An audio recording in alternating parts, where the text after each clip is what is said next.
in East Africa. Just spoken about the situation, the unfolding situation in the Kenyan, especially capital, but also in the outskirts as well as part of the countryside, where youth have broken into parliament, managed to breach security, broke into parliament, picked up the mace, and they now control the situation. The army has been dragged in. Uganda embassy has not survived this situation. It has been attacked. Some relative damage, including a fire, actually was started at the embassy. But tonight, we are going to be talking about stepfathers. Stepfathers, I think I even struggle to find a Luganda word. I hope that with your indulgence, you might be able to help me find the word.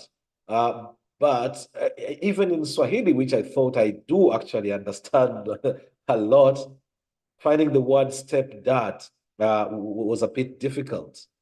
But it's about the situation that we have found ourselves in, where many stepmothers now, or rather, many women have divorced their husbands or have broken, through domestic violence or other situations where probably the incompatibility got to a point where, they had to go their separate ways. So tonight we'll be trying to explore the position of the stepfather. There are dilemmas related to this. These are men coming in to enter a situation where a woman, baba wa kando, ni baba wa kando kidogo imekataa. Hiyo ni Google Translation, kwa sababu baba wa kambo yeye nimeona ni baba wa kambo, lakini still haitoi maana ya dhati, maana ya ndani kuweza kujadili swali hili kwa undani wake kabisa. That's more a Google translation. The deeper you started to dig into the Swahili meaning deeply, imekataa, imekuja kidogo kwamba kimila, kiafrika, that we did not have, it wasn't seen in that sort of sense. But stepfathers have been around for ages. So I wanted to sort of take like 3 different positions, which I think we could come into this. For instance, and many of the stories that I often deal with are stories that I've had a personal relationship. You can connect, I can relate with, and therefore it becomes easier to talk about them because simply you have a place to start from. So we'll be coming to this one, looking at a stepfather who has lived through this situation. Look at the stepchildren, stepson or stepdaughter, and how they have contended with this particular situation. How does it feel to see a new man coming into your lives? Between the breakup of husband and wife, there is normal, it's not like an automatic, like they've broken up tonight and then the following morning, a stepdad has come in. There's always that kind of period of transition that happens, where sometimes children tend to build a kind of oneness with their mother, and they feel like there's that void of the father, and therefore don't feel like they need that, don't feel like there is that father figure. Now, the coming of this person becomes an intruder because you are coming into the lives of these children who at some point probably have started feeling a bit independent. It might be a year, it might be 2 years, it might be 3 years, and the woman just feels ready to start dating once again. So if now, the coming in of a man into this kind of lifestyle, as a child, seeing this new intruder into your lives, what sort of reception do you give them? As a mother, going to bring in a new man into the lives of the children. I had a situation. My mom broke up with my father, and then later on, she remarries. But before she did, because I was the eldest, she sits me down first, because I think she needed to hear what my particular perspective would be. Hearing that, then it means probably I would have an influence on my siblings.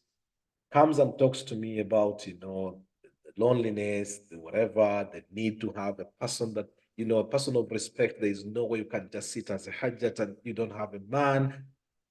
And to me, automatically, it was perfectly fine. I felt like I understood. For the sisters, my sisters, it took a bit of time to sort of, take it in, but they got to a point where Now this person comes in, becomes a very good father figure. We have conversations. We are much older, so I'm nearly getting to university. I think I'm secondary towards the end, getting to university and so on. You're much, much older. The kind of conversations you have with the stepdad now are conversations that are, especially when you have this sheikh background, the kind of conversations that you have are totally different from how probably it would have been if it was just someone who is there or day in, day out. But also, this stepdad was not a sort of a stay-home man. He was a traveler, long distance driver who would, like probably be away for a month or 2 months and then come in. So the person wasn't like in your face all the time. And therefore, that probably impacted in some ways on how we managed to deal with this particular situation. I'll go into the depth of this so that we start looking at this, from a child who is receiving this new stepdad. How do you receive them? Is there resistance? Is there hatred? Is there a comparison, especially if the breakup with the mother was not like it's through death? So your father is still there. They've just, sort of split or separated with your mother, and they're still there, and you're probably still able to see them. Does that affect the kind of relationship you have with the stepfather? You as the stepfather coming in, Ogenze Womuchara, she has 2, 3, 4, probably 5 children. Where do you start asserting your power as a man? Because you've come in as a husband, and being the husband, you are supposed to be a dad. As a child, do you call this person dad? Because you might even struggle to call them dad, especially if your dad doesn't want you to call this one dad. You might actually end up being sort of a ping pong. You become the ball that is being played between in the conflict that is between these two parties. So I would like us tonight to look at it from the perspective of you are either the son or daughter in this stepfather relationship. You are the husband who has come into the home, but there's also the wife, the mother. Have you had the courage, or are you this person who just sits and says, I have a man, you either accept him or not? If you don't want my man, get out of my home. I have had situations like those where, like a person is probably feeling guilty or failing to communicate effectively. As a result, the manner in which the story comes across totally takes a different shape. Why don't we just, sort of allow you now to sort of immerse yourselves into the stories that we are going to be talking about tonight, inshallah, by watching 3 clips back to back of different perspectives. Bwana Isma, over to you, so that we can just, build up this and then get into the conversation while we have a full picture. Your end to be a stepfather, to kind of take on this father figure for 2 kids that aren't your kids. Yeah, it's kind of hard because you're still not really their dad, right? And that's like, as a dad, like, you want to be the dad, right? But you have to. Do you ever feel the sense of like, I don't want to step on his toes and like piss people off and create? Yeah, there's definitely some things that you do that you kind of walk a fine line on that, like whether you're doing that. But I think a lot of it's less that. It's just there's the kid's emotional side of it. And it's you're not their dad. They know you're not their dad. They still have their dad and they go see their dad. They love you, but I think for them to get comfortable in that scenario takes some time. Like, and it depends, I think every dynamic's a little bit different, but like, originally, we got into some things where it's like, the other step parent did not want them calling me dad, so, or the other parent didn't want them calling me dad. Sure. And I can't really begrudge that, like I think about it like on the other turn, like, what I want, someone being called dad, from Your my kids. Yeah. And so I can't really begrudge that, but I do think that, being directly told that to the kids was probably a situation that made them feel like they took a step back a little bit. And so it's just hard because they love you and you're always around, but there's also this sort of like, separation that's a little bit challenging. Like it's a little bit of a disconnect, especially when, you don't, for 10 years they were raised by somebody else, and, parenting styles are different. Home dynamics are different. Like we talked about, like, that's what I think what I was going to bring up is like, we we grew up as three boys who roughhoused and we played loud and we did crazy things and all this kind of stuff. Cannot believe I'm still alive. Right. Yeah. I mean, like some of the things we did were like, we should be dead.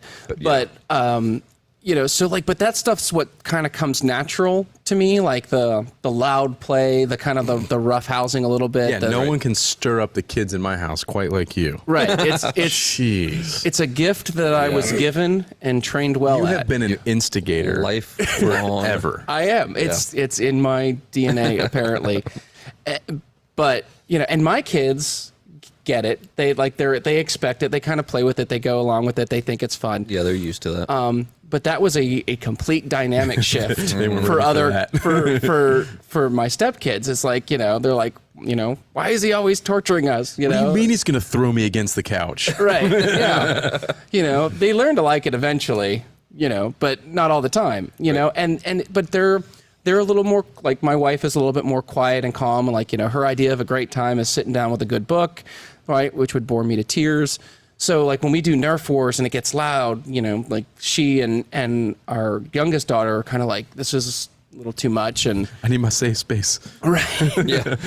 So, you know, they go off and do their own thing. And so that is a challenge. And I don't have any good answers for that. Yeah. Other than, you know, you try to just work in a balance and be fair and say, okay, you know, we've done our crazy, wild Nerf war time. Let's do something that involves other people now and try to make it so that everybody gets to interact with everybody.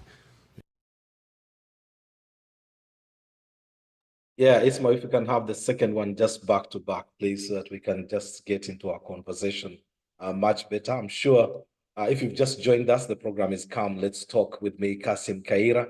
We are live on 75W Radio, live on Umma Connected on YouTube, on Facebook, on Zoom, and on X Spaces from tonight. Isma, if you're ready with that, if not, then whenever you are, we'll just flag it and I'll stop the talking.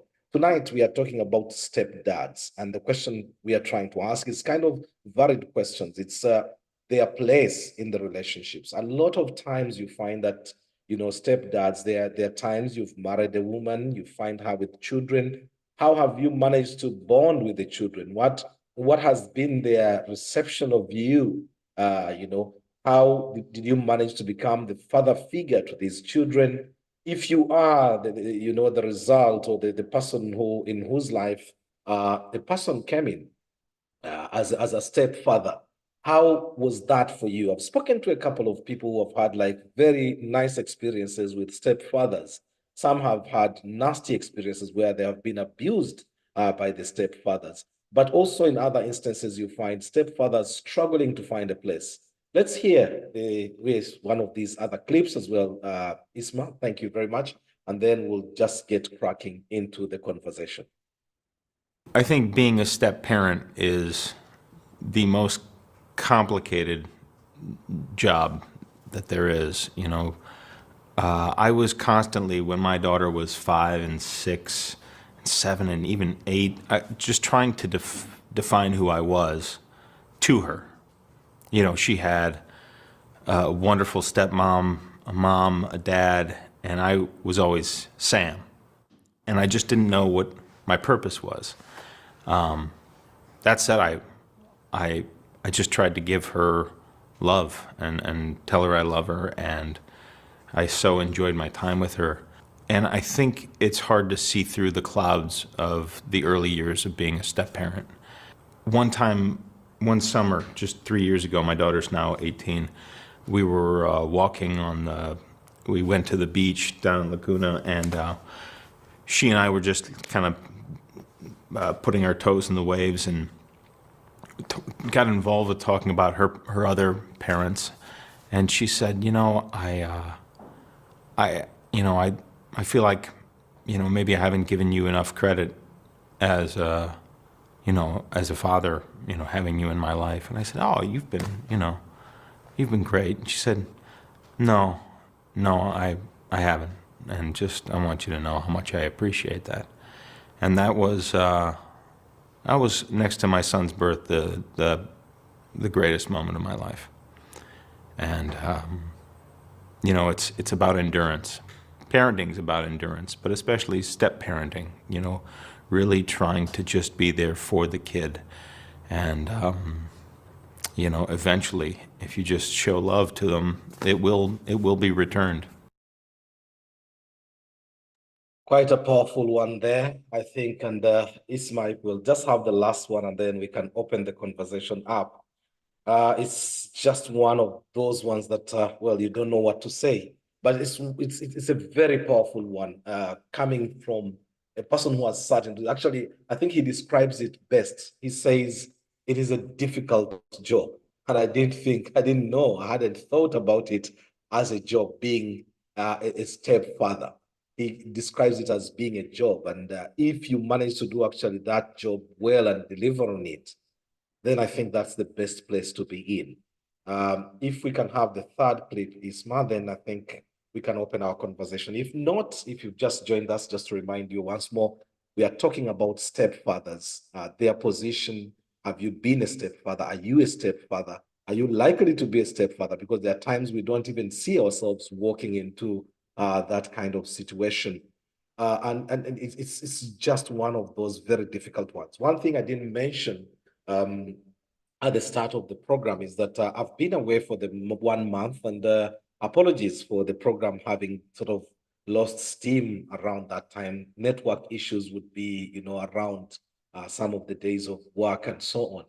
But as part of my break, I was in Rwanda. I ended up in Rwanda, had 5 very tough days. Let's actually first watch this clip and then we'll delve into that if I can remember. Remind me if I get to forget about it.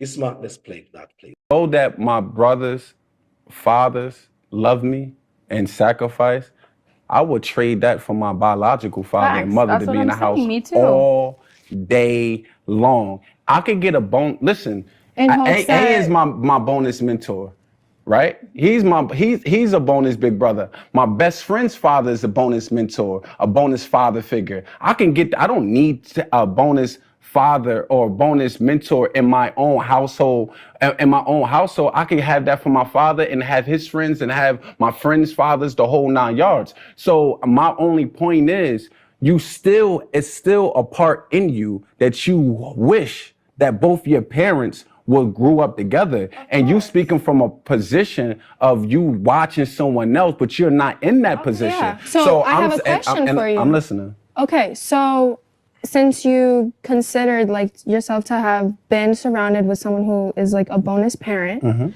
let's hypothetically speaking, I don't know you personally, but let's say, okay, your father, he wasn't gonna be the best depiction of like a father, whatever you would think of a good father for you. He wasn't gonna be that. And yeah, the visual image of my mom and my dad are together, it looks pretty.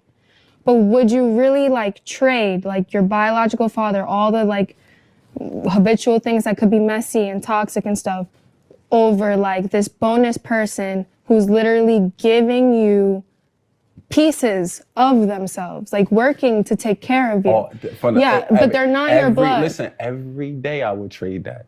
Dude, you don't understand how it feels. I'm just interested. I just want to ask because I would have never known. I'm in the just 2 seconds. The yearn for it. I don't care if my father sold drugs. I want him. No matter how much I can still get that bonus father figure. He don't need to be in my house. I'ma still get that. I got it. I've been compensated. You're saying when broken homes break up. No, I'm meaning within the household. Like, would you rather I'll take my father. Up with like a father that wasn't really present that's your blood? There's no. All right, so or someone who's providing for you that isn't biological at all. All day long. So I will replace it all day long. Speaking on what y'all speaking on, right?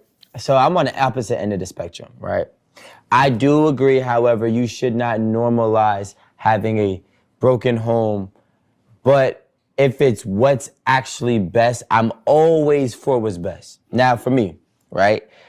All right, so my mom ended up dating another man for about, 10 years, basically all of my childhood. That man taught me how to be a real man. If I would follow in my father's footsteps, I'd probably be a simp. And I feel personally standing here, like he's more, my non-biological father is more my father than my real father is. I've learned things from him that I know for a fact I could never learn from my biological father. And I appreciate him more than my actual biological father. I still talk to him to this day. He has kids, you know, with a previous relationship before my mom, and those are my brothers and that's my sister. I call them every day. We talk to each other every day. It's almost as if the blood couldn't make us any closer.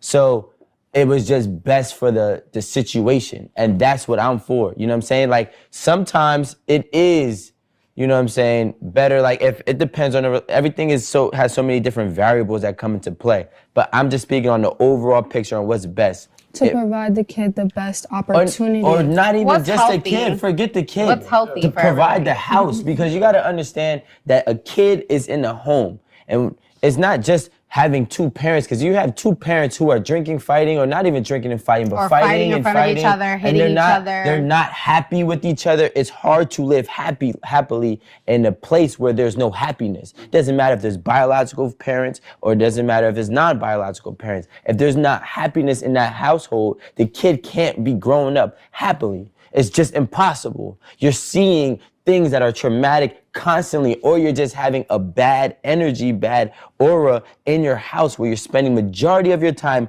growing up. You're growing up with negativity in your home. It's not good in any situation. But you make a I want to say you make a beautiful point. But I like to go back what Alan said. I can't when you in you a can't household. predict it. I get it. I can't predict that my father wouldn't make good decisions. Yeah. When you work it out and you get past the BS, like Alan was talking about, taking someone back, right? Sometimes it might be in a relationship where someone might do something, and if you could just get over the hump, then you talk about 15, 20 years later, you talking about relationship goals, right? The whole 9 yards. I don't know the projection. I'm saying I would rather give my father the chance. Yeah. I don't, because we could sit here and say because he didn't have the burden to be able to take care and raise us, so he didn't have to force himself to be a certain way. But if he was forced to be a certain way, I would like to think that he would make better decisions.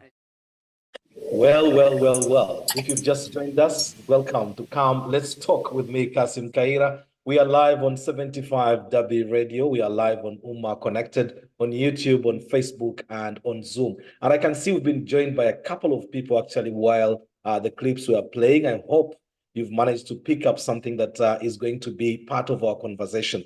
Well, opening and going live into tonight's conversation, deeper into tonight's conversation, the point we are talking about tonight is about too much English. Yes, too much English, but I think that's where we are at. It doesn't stop someone from using Luganda if you need to. Ukiwa utahitaji hata Kiswahili, labda tajaribu kupata njia ya kuweza kufafanua.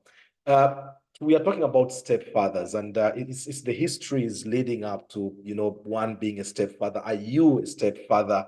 Have you had to come into children's lives, and how did you manage to find your way into their lives? Has there been resistance always, resulting from this?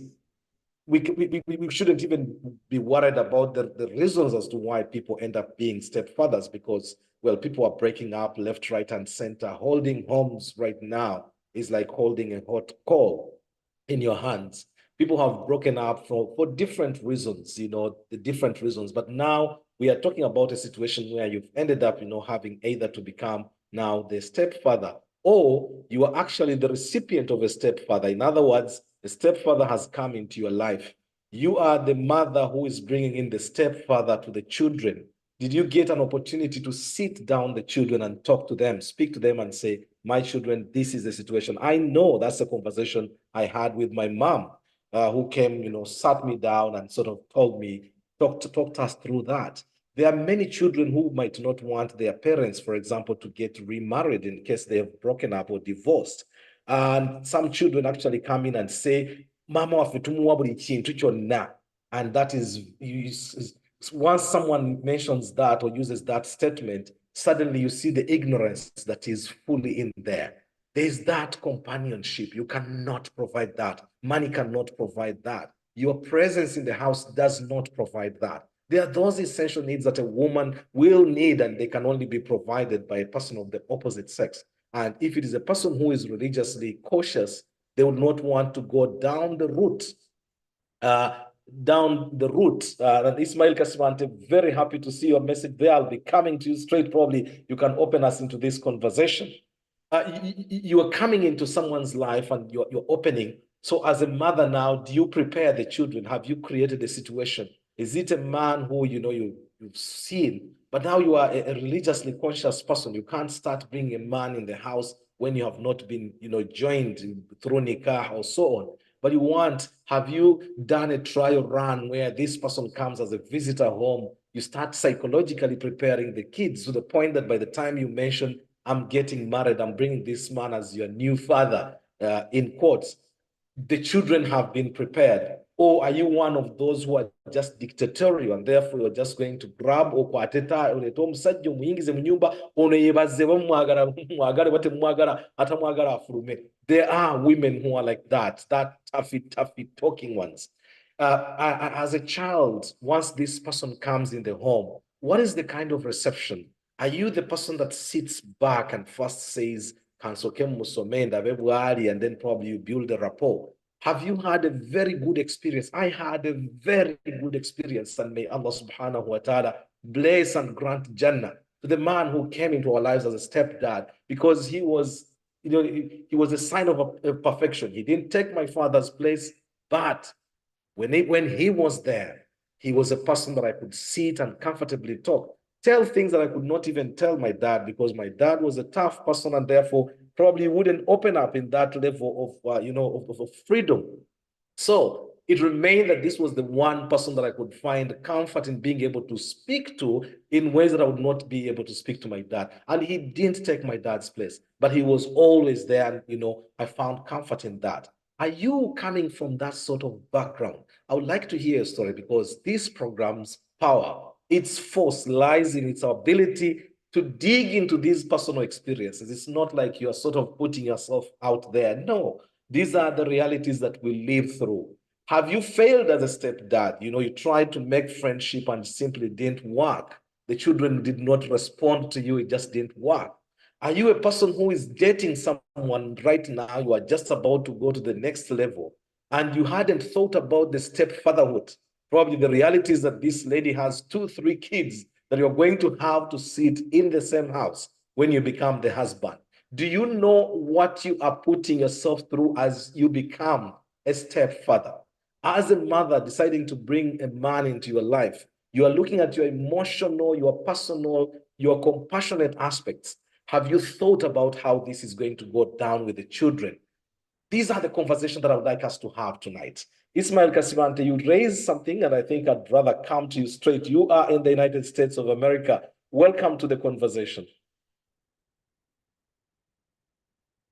Ismail, you can just unmute yourself. I've just sent you the unmute. You can just click on that unmute button.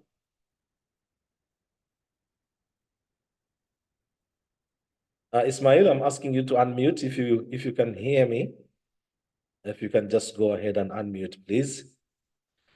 Yes, so I would like to hear from you, and if you have a personal story, a personal experience, and everyone in this conversation is actually, an expert. While we wait for Ismail, Safina, I've seen your salam, and I'd rather grab you while I still can. Maybe there might be something here that we can share in terms of when it comes to stepfathers or stepfathers coming into our lives. Safina, assalamu alaikum wa rahmatullahi wa barakatuh. Ismail, I'm trying to get you. Looks like you're on the road.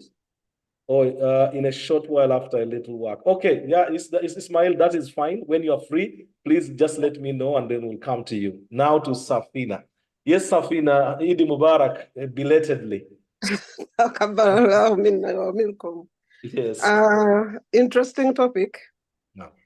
I would start by saying stepdads are people I call the real men. Because as Kassim talked about, it takes guts, God's guidance to you to actually take on kids that you don't father, and then you take them as your own. I look at fatherhood as something that goes beyond the fact, Because most people think being a father is just being the biological, yet it goes beyond that. Because looking at the third clip you played, the first gentleman who wants nothing to do with step parents, as we said, that some people talk out of ignorance, because to have a dad who is never there, is abusive, is not a good role model, in fact, abuses the mom, abuses the children, your parents would rather split, and then another person comes into your life who could be that role model. Because I've looked at a situation, this is something I went through once. Introducing step parents to children is much easier when the kids are young, because they don't have to have a conversation. This other person can come home one time to visit, and the kids always warm up to them because kids are usually welcoming to visitors. And then as long as the step man plays the father role, he comes home with stuff the kids need. He's there when the kids are sick. They see him paying school fees for them and stuff like that. It is so easy for the children to accept him as a dad. But when the children are a little bit grown, like that other gentleman, who feels like even if my dad is a drug dealer, he's still my dad, it becomes so difficult. So this is why when the kids are younger, that's much easier. When they're older, it's a different story, especially when the kids have that kind of ignorance. Because honestly speaking, if you've never seen your mom happy with your dad, she has always been miserable. She's always in tears. You lack stuff at home and she's struggling to make things for you. And then she gets this other man, and then you see a smile on her face. You see her as a changed person. As a child, you'll be wishing that for your mom.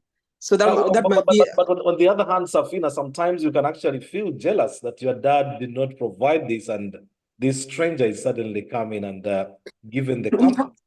In fact, that's exactly it. That's when you become a religious person and thank Allah that He has been able to bring another person in your lives to show you something different. Because some people don't get that chance. There are some women who have died in miserable marriages, and consequently, they spread the misery from themselves to their children. These are the adults we find when they're broken. They don't know how to love. They are never compassionate. They don't know how to provide. So we have many broken people because of the lives they led or how they were brought up. So honestly speaking, you said that you had a particular experience with this. Did you have to introduce your children to a new father, or were you one of those? It was a child. It was only one child at that time, and she was like 1 year and a half. That's why I said when the kids are young, it's much easier. So it became very compatible. Extremely. And this is why sometimes it's also good when this stepdad has his own children. Because if a man has fathered children before, he knows what it means to be a father. But if you're a man who has no children, and then the first kind of children they're going to have are your children who are supposed to be his stepchildren, it might be a little bit rough for them to connect. But this one, because he had his older children, he took onto my child so easily. He loved her enormously. And the kid always said, Dad, Dad, and from the beginning, and that was it. In fact, it was only later on when her biological dad is the one who created a rift between them. When you say, okay, I want my child to have a relationship with her dad, so she goes over, and then she comes back, she looks different. The dad comes home and she's not running into his arms as she usually did. She says salam alaikum and then goes to her bedroom. And I was like wondering what was going on. And then she opens up with a maid that her dad had told her this is not her dad. In fact, these other children I'm having are not her brothers. Her sisters and brothers are the ones his biological. So it was just a mess, but created by her biological dad. Yet the stepdad had he never said anything like, I'm your biological, but was just the father figure that this girl had come to learn and love. So when I heard about all these things, that's when I sat down. Did you manage to reverse that? Sorry. Yeah, that's why I was coming to. So I sat my daughter down. In fact, sometimes some people give you more reason to believe that you're splitting from them was the best option. Because this is a man who had paid school fees for this child from baby class. And this around P3 is when he's telling her these things, and not that he's giving her school fees now, but she's saying this is not your dad, sends her back with nothing. And then this one, they're saying is not the dad, is down paying the school fees and stuff. So I sat my daughter down, and I didn't tell her the details because I never want to taint the other person. I said, I want to try to understand. As long as I've produced all of you, you are my children and your brothers and sisters. These are the people who are here with you. And true, the others are your relatives too. They're your brothers and sisters. But you cannot start creating stuff like that. So we had a long chat with her. She said sorry. And then she went back to warming up to this man. But you know, the seed had been sown and you could see it. But generally speaking, from the time she was a baby, everything was okay. This man was the father figure she knew. She loved him and treasured. Her birthdays, he always did whatever she wanted. So generally, that's what I can say. And then as a teacher, I had issues where, we had this program we called registration, where we talk about other issues which are not academic. And one of the topics was step parents. And I had kids who were so bitter, they hated the step parent and whatever. So we always had almost about a week or 2 weeks to discuss this. And the conclusion came to us to see your parents fighting every day, throwing insults at each other, or even hitting the news that maybe the mom killed the dad or the dad killed your mom. Would you love that? So when we came to that hard talk, the kids started understanding. And I told the children, do you know you kids are young? You have your whole lives to lead, but your parents say they are 35 or 40, and they're getting a chance to be happy again. And then you as the children don't want to see that happening. You're being selfish. So through that kind of talk, I got, because I was a secondary school teacher, so these are teenagers, trying to make them understand. And from then on, some of them could on a visitation could come and show me, my stepdad came around and I'm happy to see him. Yet before, they never used to come around. So through counseling them, they started warming up to their step-parents. So that's what I can say about the topic. Thank you. Well, Safina, before I let you go, you've really introduced us. You've touched nearly, all the aspects of the conversation that we're trying to have. But I wanted to see, your child was just 1 year old, and therefore it was easier to introduce them to the new dad. They hadn't built a sort of a relationship with their dad by that time. So they couldn't tell the difference. In fact, there's something I'd forgotten to talk about. There's something we call deadbeat dads. Right. The ones who are never there, and this is what happened. Right. This person was never there at all. In fact, I have a funny story. When I gave birth to that daughter, we're in a house of only women. She had never, ever seen any man, not even a boy. So, so there was no male or anything. In fact, the only male who used to come around used to be my brother. So it was only me, my mom, my aunties, stuff like that. So there was no male figure at all. So when this man came up as the dad, it was much easier. So she didn't have that connection. That's very understandable. Thank you very much, Safina. Really, I'll start with the conversation. Ustad Zaid, you were almost clapping your hands as Safina was, giving us the detail there. I'd like you to come in, please. Probably you have an experience to share on this. Ustad Zaid, assalamu alaikum. Sheikh Zaid, are you there? I'm trying to get you to unmute. I don't know if you're in work. But Samsung, it unmuted me. It's not. I don't know what the internet did, but Ustad can talk. Yeah, he's coming now. Ustad, go ahead, please. Assalamu alaikum wa rahmatullahi wa barakatuh. Alaikum salam wa rahmatullahi wa barakatuh. Yes, quite an interesting conversation, I think, that we are opening in, just like many that we often do. And I am a stepfather. I've been for 14 years. For 14 years? Yes. Yes. My daughter is 21 now. My best friend in my house. Wow. How did you achieve that? How easy was it? Because if she's 21, you've been 14, that's about 7 years. 7 years. She was 7 years when you came into her life. Wallahi, I asked Allah subhanahu wa ta'ala. I didn't have any kids, as you know me. I didn't have any kids. So that was my first one. And I asked Allah subhanahu wa ta'ala that whatever happens between me and her mother, yeah, or we separate, or we keep it together. I want to love her as my biological daughter. And I asked Allah in Qiyamul Layl, I stood in Qiyamul Layl 3 nights. And I asked Allah for her love and for her to love me as her real dad. And Allah granted me just that in about a week's time or 2 weeks.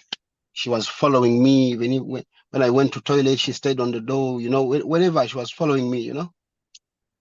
Until now, up to now, she's my best friend. So the best way, like Safina said, being a stepfather is makes you, you know, when I look at you, like, and then you're not a stepfather, and you cannot describe, you cannot tell.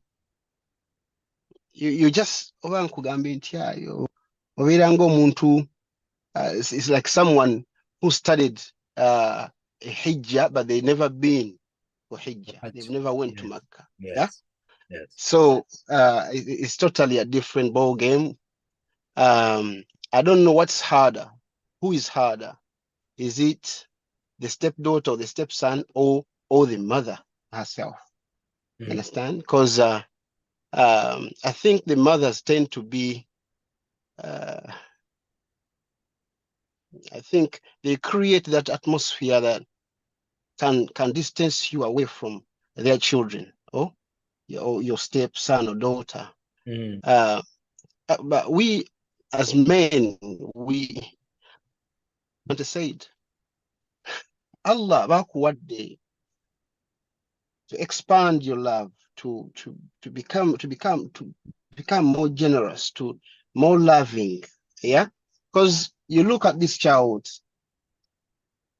she's like an angel, you know. You just have to love them and teach them, you know. Teach them.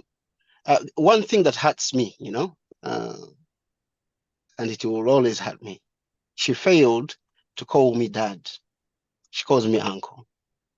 But sometimes, but sometimes she comes to me when her friends are coming in, and she says, "Uncle, can I call you dad when my friends are here?"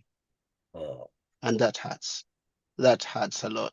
Ustaz, you just tell her, allow me to just message for you, because it fits into the explanation that you are doing, and I think it came from Jaden, who was saying when Safina spoke.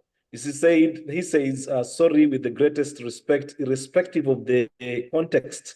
At what point was the child going to be told the truth? Because the child has been made to live a lie. You know, the fact that he was looking at the person as the dad. Because the child has been made to live a lie, and that's why she behaved that way. But in this particular case, the way you are saying, she's continued to call you uncle, but then, so did it happen that when she asked you to call you dad, when her friends were in there, you allowed? Did it happen, or it was just a request that didn't take place? No. It's not once, not twice. Like when she was about 8, 9, she asked me for that, and she continued asking me until I told her, just call me dad and just tell your friends I'm your dad. Yeah, don't call me uncle. Yeah, just say I'm your dad. You know, and that's the friends know I'm her dad. Yeah, whenever they call, they come in. I'm the dad, and yeah, it makes me feel good. You know, it makes me feel good. This is my daughter, my best friend in the house. You know, I'm so attached to her. She's so affectionate, and she loves her sisters to bits. I don't know. Being a stepfather has never been a challenging job for me. It has been a beautiful job for me. It has taught me so much. Does she get in touch with her dad? Is the dad in She her life? She used to, but like Safina said, she used to. But like Safina said, something happened. So the father said some stuff, and she came back home, yeah, distancing herself and saying some stuff about you know, me and then we sat her down and she said, I'll not be going to my father. I will be going to my brother, and if he finds me there, he'll find me there. So the father hasn't been in her life, but her brother has been.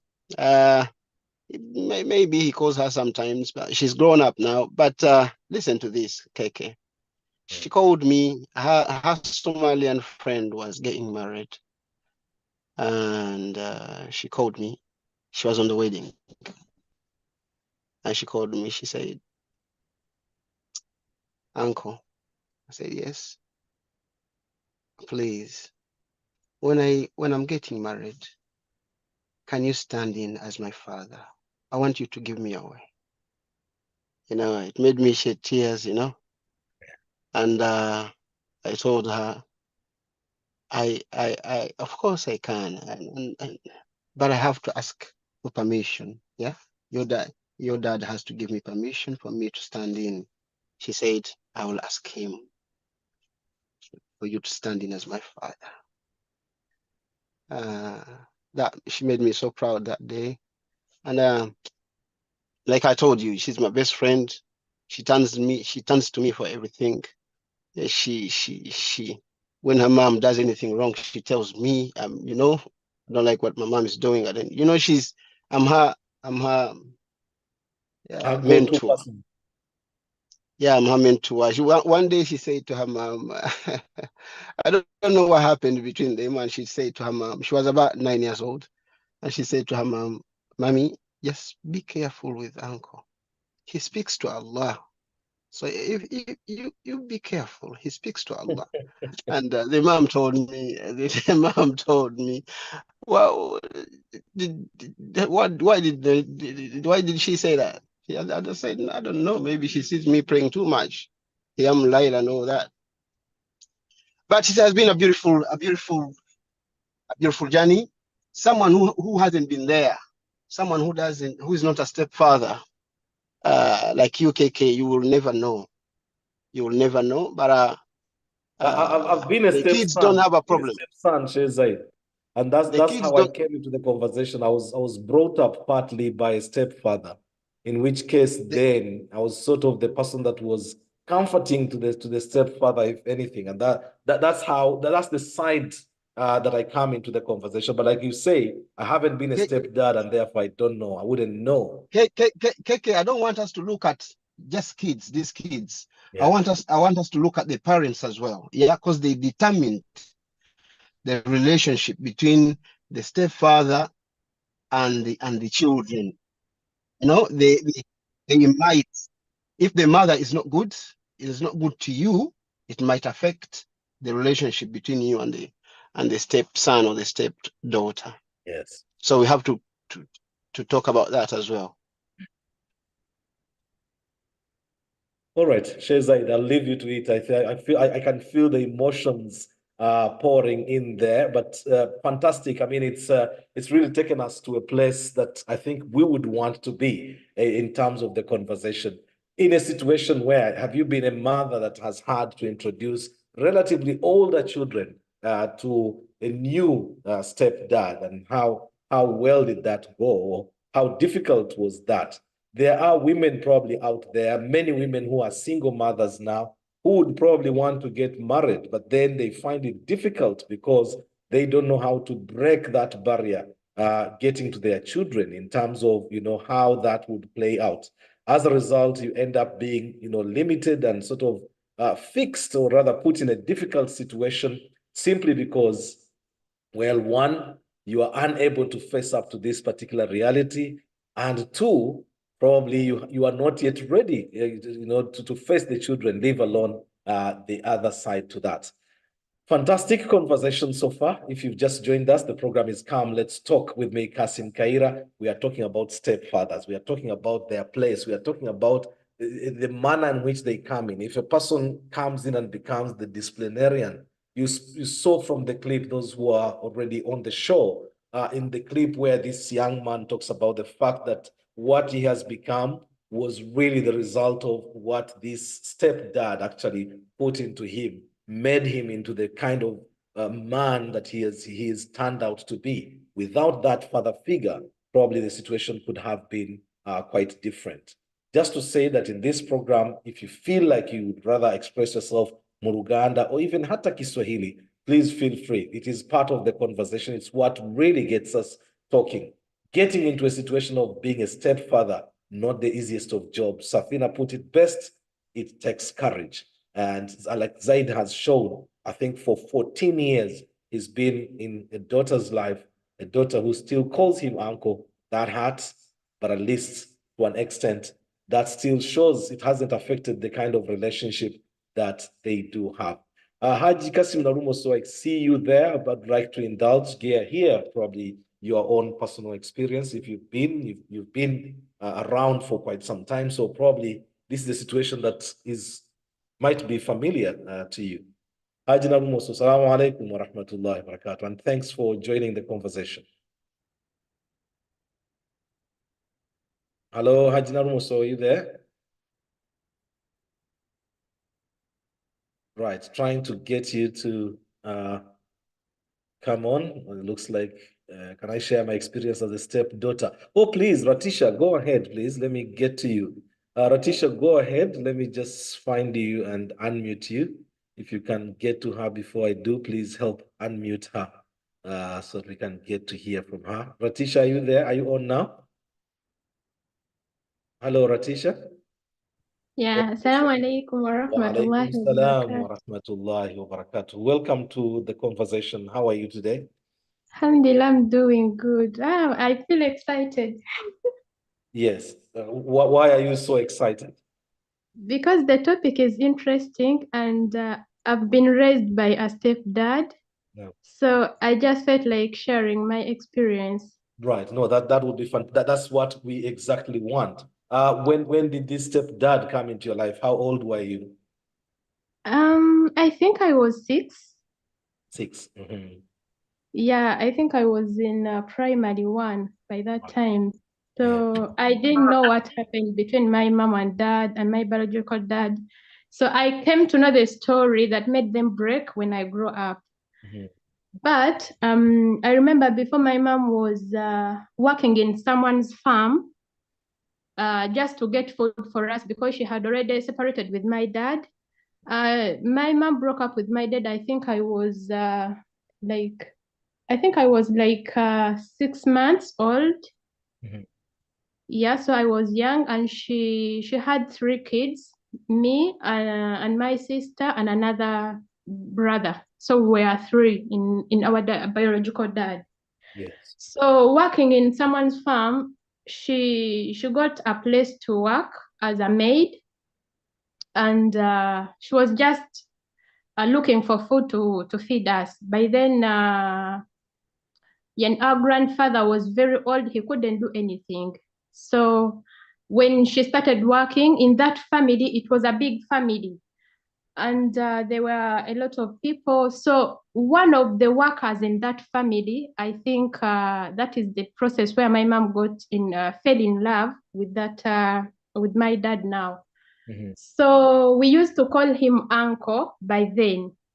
And I remember the first time I abused him, I was a kid, but since we are used to uncle, my mom told me to take shower, and I just started playing around with my friends. So when that uncle of mine, who is my dad now, told me, "Why are you not taking shower?" I was like, "Who are you to talk to me?" So I was abusive to him, and my mom slapped me immediately because for her, she was already in love with him, and I was abusing him, like little knowing that maybe they have something going on. Yes. So with time, they separated. I think my mom got pregnant during that process, and they had to look for a house to rent because they didn't want their situation to vibrate in the place because they were both workers. Right. And then when they got a house, they changed me. I changed the school because before I was in primary 1, and when I reached P3, they changed me to a government school. So my mom got to know that my stepdad had 2 kids back, and they decided to live together with those kids, together with us, so that we can bond, okay? Wow. Because those kids, they had lost their mom already.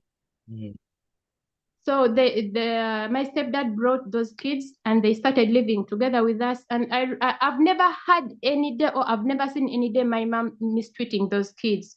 We grew up happily. However, we were poor, but our life was simple, and we lived a happy life. So I remember my dad is so hardworking. He's so hardworking. I'm talking to my stepdad because I had already forgotten my dad. However, my mom told me about it or whatever.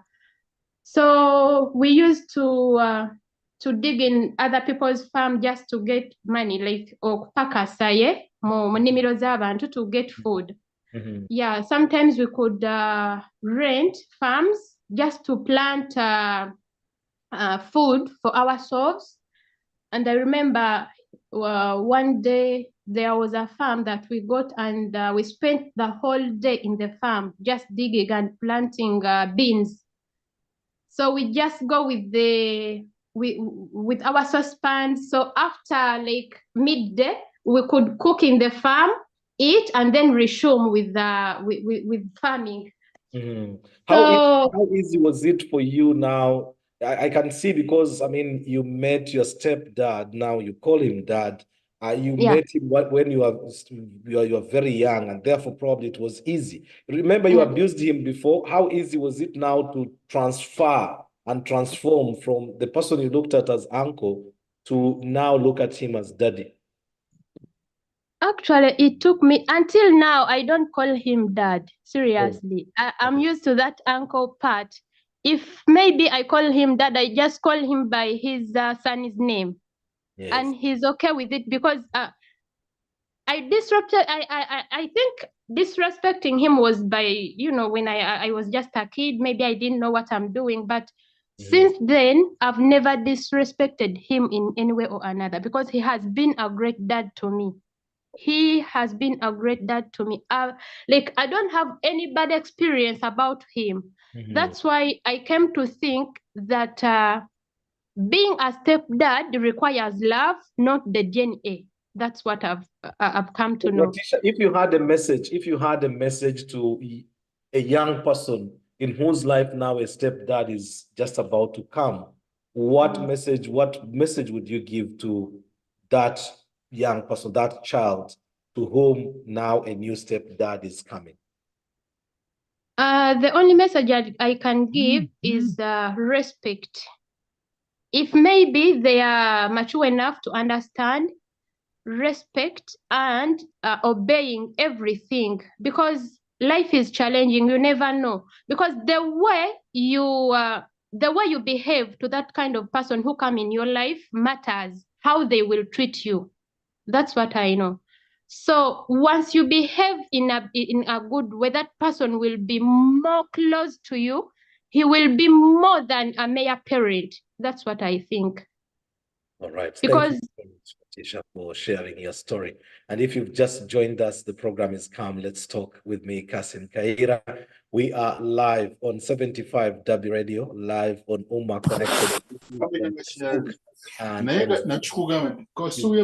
just had that testimony from Bratisha, personal experience coming in from a stepdad who looked after her so well that the memory is still fresh. HIJJA Kassim Narumo also had come on, and then for some reason he's dropped off. If we can get him again, I think we will be very interesting. Ismail Kassimante, I don't know if you are still there or if you've dropped off. It looks like we don't have you. Hopefully you can come back during the course of the show as we continue to hear these particular stories, your stories regarding stepfathers. Oh, I can see, you can hear a line that's happening. Wondering who. Okay, for some reason, Hasfa's line, which unmuted. Hasfa, were you coming in to say something? Sister Hasfa, were you coming in? Assalamu alaikum wa rahmatullahi wa barakatuh. Wa alaikum salam wa rahmatullahi wa barakatuh. Oh, I can hear the kids there calling daddy, daddy now. Yes.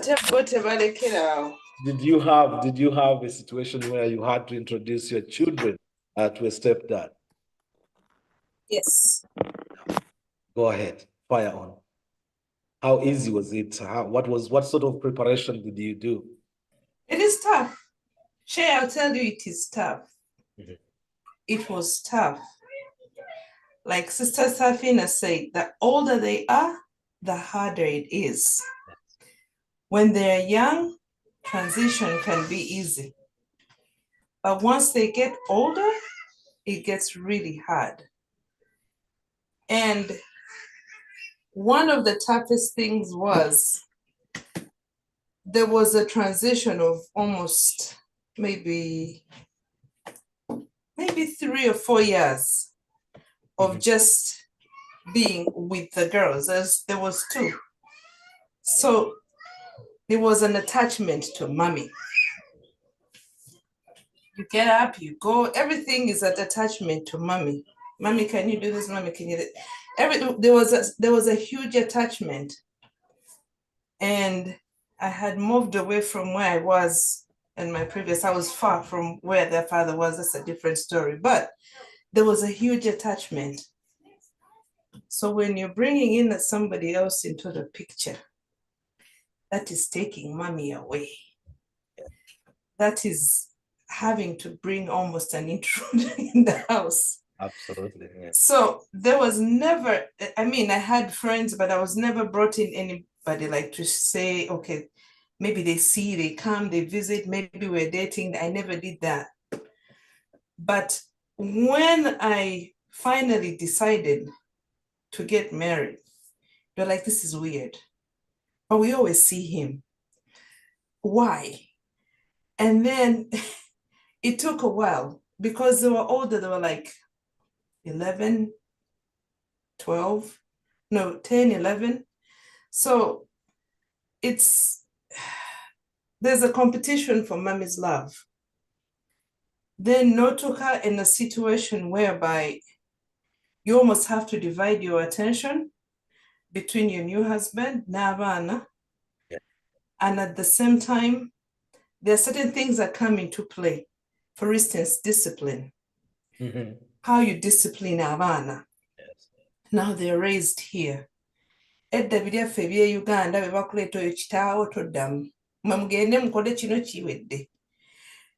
this resistance already. This person is coming into the picture. How do you discipline these kids? Again, you know, how do you deal with that?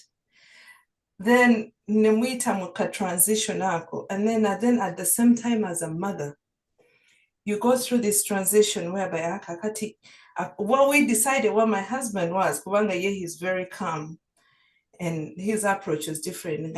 We'll sit aside and I mean, you know, this is what you're doing, and you know, maybe you should do ABCD.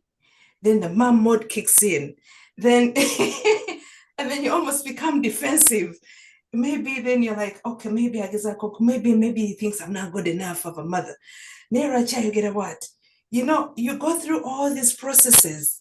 You're in that transition. So you're like, okay, then you have to learn to step back and say, okay, Kati, he's the man now, he's the husband. So I guess I have to transition. I guess kamurize, can't you say? And then sometimes you get stubborn. And then sometimes they look at you when you're making certain decisions. Why do you have to do it this way? Yeah. Kagama, it can be very trying, but it is also good because they saw a side of their mother they never saw before. Which side is that? Is that a side of happiness or? Yes. Yes. Like we sit down and talk. We talk forever. We you know, there's things that we do together. Like they never saw. Like they saw their mom happy. Mm-hmm. And you know, so I guess when they got to that, then they eased up. But first take me back to the point of explaining now. When did you sit them down? Because there's this sometimes the motherly way of mora mora. Because I remember when my mom, I was already in S3, S4, when my mother was coming to sort of talk to me first before she does the kapuyege, the grassroots support searching, before she goes to the rest, because she knows once she has my ear, then chances are I'll be able to make the others toe the line. But the kind of, care, like I've just returned from school. It is like, oh, Kassim, chikopo cha bongo. Then she goes, kafish rabbi mwana angove. There was just too much drama sort of taking place. Not that she didn't care before, but there was this kind of build up, and I knew someone psychologically prepares you. I didn't know what was coming, but I knew there had to be a sort of a message that was different from what I was used to. So by the time, it's sort of saying, my son, you see A, B, C, D, I'm a HIJJA, I can't be seen to be out there. Your father is, out of the picture. The kind of build up. So by the time the message is put across, I have found someone, it's already been psychologically, like put into the mood. Take us to that particular moment, if you can, when you had to break the news to the children that the person you've been seeing, probably in a different perspective altogether, is going to. There's certain details I will not put in, but because of the dynamics of what, and you know what I mean. Yes, yeah. No, but I just want the moment of, it was a transition. Yeah. It was a visit here and there, and dinner here and there. You come, we go in, and you come home, and so the transition was gradual. It wasn't like, let me sit down. So it kind of was, let them familiarize a little bit more. Yeah. If I am not there, can you go home and pick up those kids from whatever? So it was gradual, but then at the same time, because I had girls, and girls were already, Mommy, when are you going to start dating? Mommy, you need to go out. Mommy, stuff like that. So the transition was really gradual. But then when it happened, because of the dynamics of what was happening, they're like, Mommy, this is weird. But how? But no, okay. Are we going to be seeing him? Like, he's going to be staying here? I said, yeah, nobody's going to come to my room and all those conversations.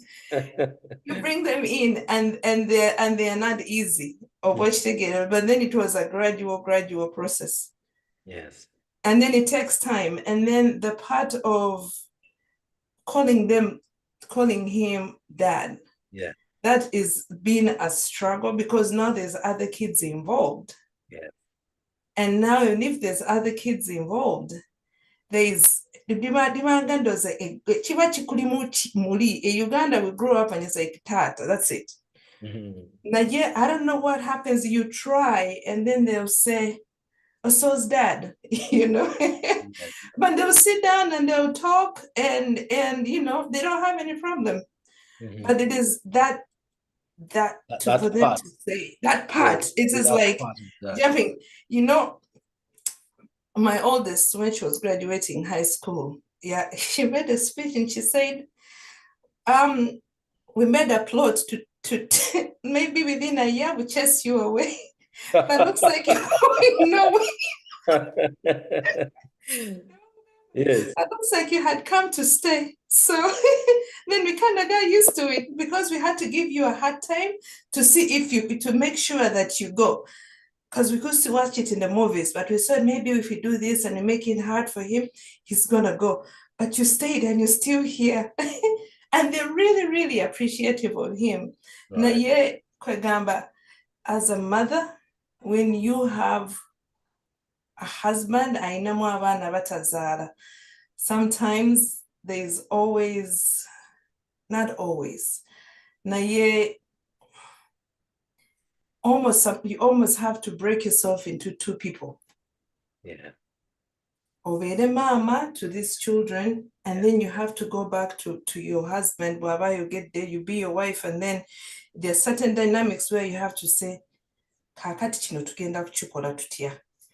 And then sometimes you're like biting your tongue. You're like, maybe let's listen to what your husband my daddy has said. But mama, but then you're like, no, And then, that friction, but they are very, I would say, yeah. I will come on and I will say, I'm eternally grateful. I don't have the right words to use. And I have told this to my husband. Now, when you're a single mother and a man takes you with your children and loves them and loves you and takes care of you and never ever says, "Abana bo," and walks with you that journey, is a gift. It is a blessing, and I can't take it for granted. Amen. Is he by any chance close by? Is he listening into this conversation? Yeah, he's here. He's here. Ustad Zaid, hold on. I just want to drop the moment. Let me get Imam before I come to Sheikh Zaid. Let me get Imam. Imam, assalamu alaikum wa rahmatullah. Assalamu wa rahmatullahi wa barakatuh. Mwene wacu urakomeye uraho. Umugore ijambo ararivuze uraryumvise? Bimwe na bimwe nabyumvise ariko ntabwo ari byose.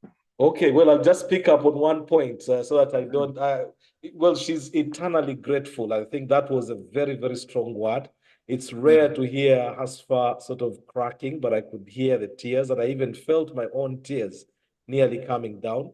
Very grateful that, you could take a woman with children, with her children, you love her and love the children unreservedly. How has that been as an experience for you? I hear from the speech, one of the daughters graduating went ahead to say they wanted to make your life hard so that you could leave, but then you had not come to leave, you had come to stay. Yeah. What has your experience been being a stepfather to Hasfa's children? Well, alhamdulillah, I also appreciate her that she accepted to take me in with during the Me Too movement. That being a stepfather and being a stepfather for girls is another different an animal that it's very hard to lift. But alhamdulillah, I think for me, what helps me to make it easy is the teachings of our Prophet sallallahu alaihi wasallam. Because at sometimes we just think it's us, we have to do it for us, no. You have to have something that pushes you to say, okay, if she doesn't accept, if she doesn't appreciate it, if the children doesn't appreciate it, at least Allah appreciates it. And the tradition of our Prophet also, it keeps you moving, it keeps you, pushing and wanting to make these kids also, looking forward to say, okay, there's a dad at home and, there's someone to give us lectures. What they don't, I think, like that would appreciate it later in life is like, every time we sit to talk, like, oh my God, he's going to start his lectures. so that part, they're like, oh, he's gonna lecture now. So even when you have a conversation for them, they feel like there's a lecture. But to me, it has been a pleasure to be able to raise. I had boys initially. I have more boys than girls. So for me to have a bonus of 2 girls was a challenge that I was willing to take, though they couldn't understand why. Why would you do it? Why? We thought you were a mom's friend. Why would you come be our stepdad? So there's a lot of things to learn, but also patience. They're the kids that they will never call you dad. You have to put in your sabr that has the one that they tell us that I have to put my finger in your mouth and you put your finger in my mouth and we bite. Whoever comes last will be the more patient one. Whoever yields first now is the weakest link. So patience, that's all I can tell, like mostly dads, that you have to be patient with their mother, with the children themselves, because the mother has to deal with different things, different dynamics, different dads.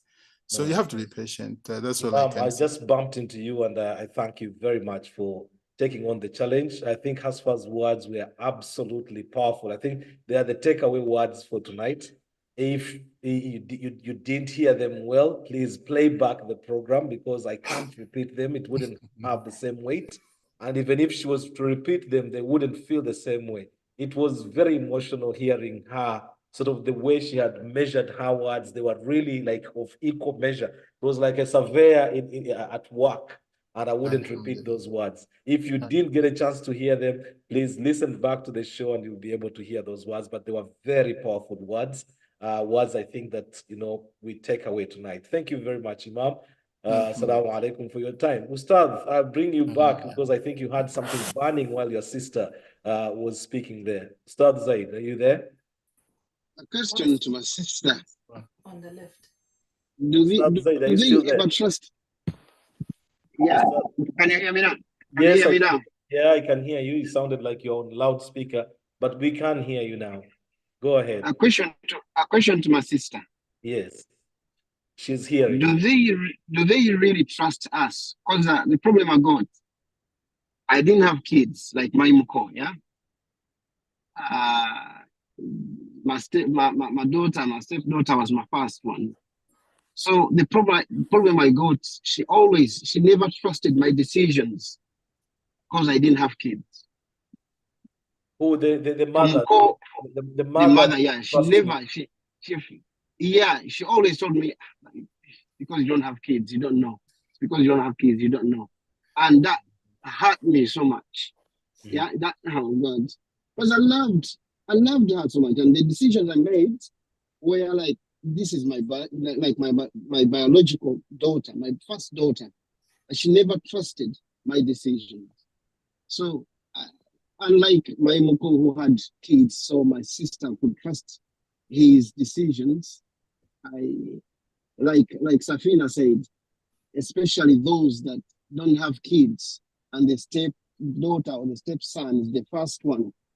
For us, our daughter was the only daughter, yeah, was the only child in the house for 4 years until we got her sister. For 4 years, she was the only kid in the house, yeah. So all the decisions I made. So your question is, Ustad Zaid, your question to Hasfa is?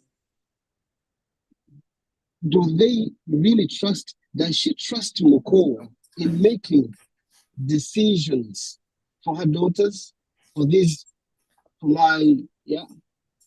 her daughters? Does she trust Moko? Because so is it does or did she, or was that she even now even right now, okay, Hasfa, you can hear, speak decision. Okay, this is my answer is probably twofold. Number one, first and foremost, it depends on the situation you're coming from. It also depends on the relationship those kids might be having with their father. Because many a times, if the other parent has a good relationship with their kids and they make certain decisions and they have been okay, despite maybe being in different homes, then sometimes decision-making can be tough. With the new husband, Kumanga already, the other father is in the picture. But when the other parent is not necessarily in the picture, then decision-making is not easy. But now in my situation, Nemwambu, Kenya, it took me a while to bring those walls down. It took me a while. You are still very protective of your girls. It took me a while because I was wearing too many hats for them. And it took them a while too, to also accept. So do I trust him? Yes, I do trust him. I do trust him 110%. I do trust him. I know that he will do for our kids that we share together like he will do for the other girls. the older girls. Now, there are certain decisions that he's going to say, at certain times, Mama Bear comes in, and Mama Bear sometimes is a little bit resistant. I don't know if it's only me, but I don't know about other Bachala Banange who've been in the situation. Maybe Safina, Sheikh Zaidi Sarah would, if she was around, she would tell us, but that's my answer. Right. Thank you very much, Hasfa. Well, beautiful conversation so far. If you have just joined us, the program is Come Let's Talk with me, Kassim Kayira. We are live on 75 W Radio, live on Umma Connected, 42 minutes past 9 o'clock in the United Kingdom. Program getting more and more interesting, hearing your stories, because it is your experiences that actually make this program what it is. Tonight, we are talking about stepfathers, and it's the dynamics surrounding them. Either you are coming to this conversation as a person who was brought up by a stepfather, you are coming into this dynamic as a stepfather in the making, or probably already in the situation, or probably you are the mother who brought in the stepfather. How easy was that for you, getting the children on board? I'll go to Mr. Jaden. Jaden, you're on Samsung, I think Samsung S20, yes. Please, Mr. Jaden, go ahead. I'd like to hear also from some more people here. HIJJA Joweria, Haji Katerega joined us, Ramzi Kojo.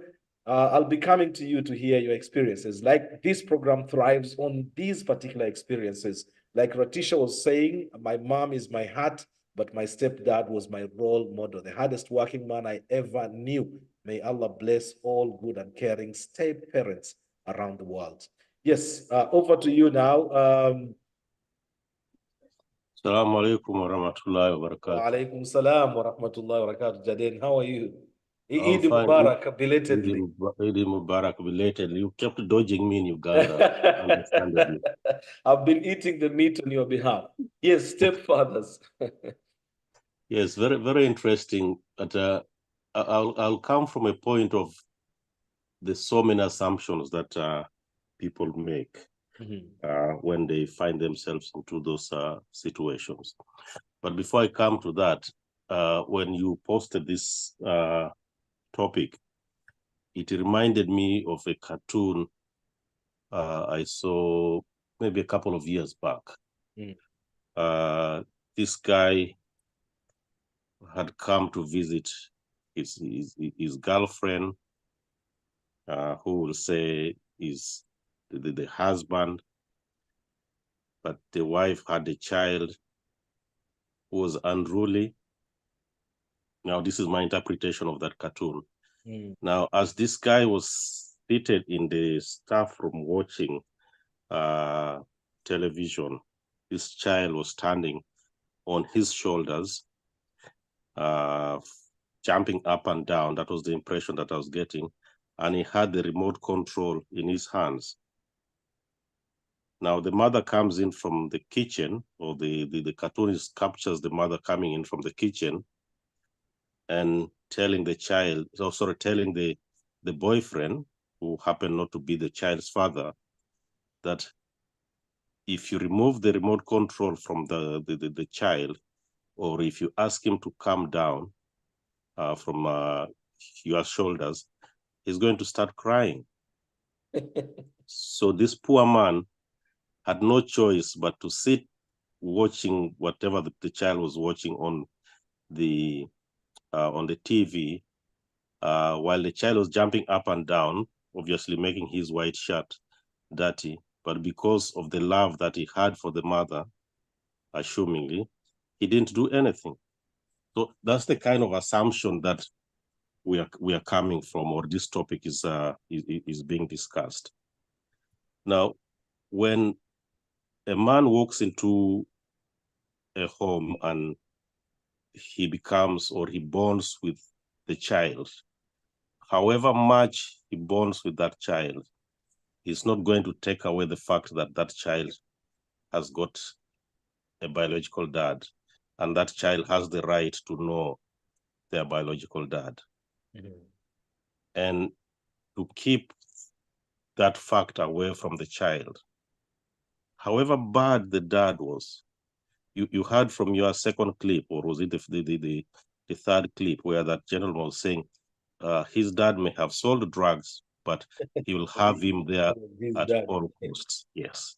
So his dad remains his dad, however bad the dad was. So some mothers assume that because a father figure has walked into their life, the child is or probably 2-3 years, it's okay to keep away the true identity of the biological father from the child. And to me, ethically and morally, that is wrong, because you may not want to tell your child about their dad, but not everybody in the society, not everybody in the community will share your views. And at one time, at one point, they're going to tell your child, either in a good way or in a bad way, at whatever age. They may be 35, they may be 40, they may be even just leaving kindergarten. Somebody will blurt out and say, that man you're holding hands with is not your dad. Now, you can imagine that bombshell coming from a stranger to a child who is already bonding with somebody you think or who rightly loves this child. Now, the love will automatically get misplaced, and the child will start asking questions. If this stranger loves me this much, how much more would my real dad love me? And that is a problem. So if we are going to work on the assumption that because the man loves me, the man is showing true love for my children, then everything is okay. It's not. And I've worked in children's social care, and I saw that, because I'm no longer there, I saw that the dad may have done horrible things, abuse the child, and the local authority takes over as the responsible parent. But they'll never tell the child that you don't have a dad, or they'll never hide the identity of the dad from the child, because that fact. I agree with you. I agree with you on that, and I think it would be really wrong for any mother, whatever the circumstances of the breakup and so on, to try to take away the fact that this child has, a father. But whether they now bring in this new father figure who then molds this child into the better person that they can be, especially if the breakup was really bad, if it involved, for example, domestic violence and so on. I don't think that the dad should be taken out of the picture or not mentioned, but at least when it's about molding the person. Because sometimes it's about the circumstances under which even this child was conceived, Jaden, isn't it? It might be that someone was out there, fun night, uni, probably blah, blah.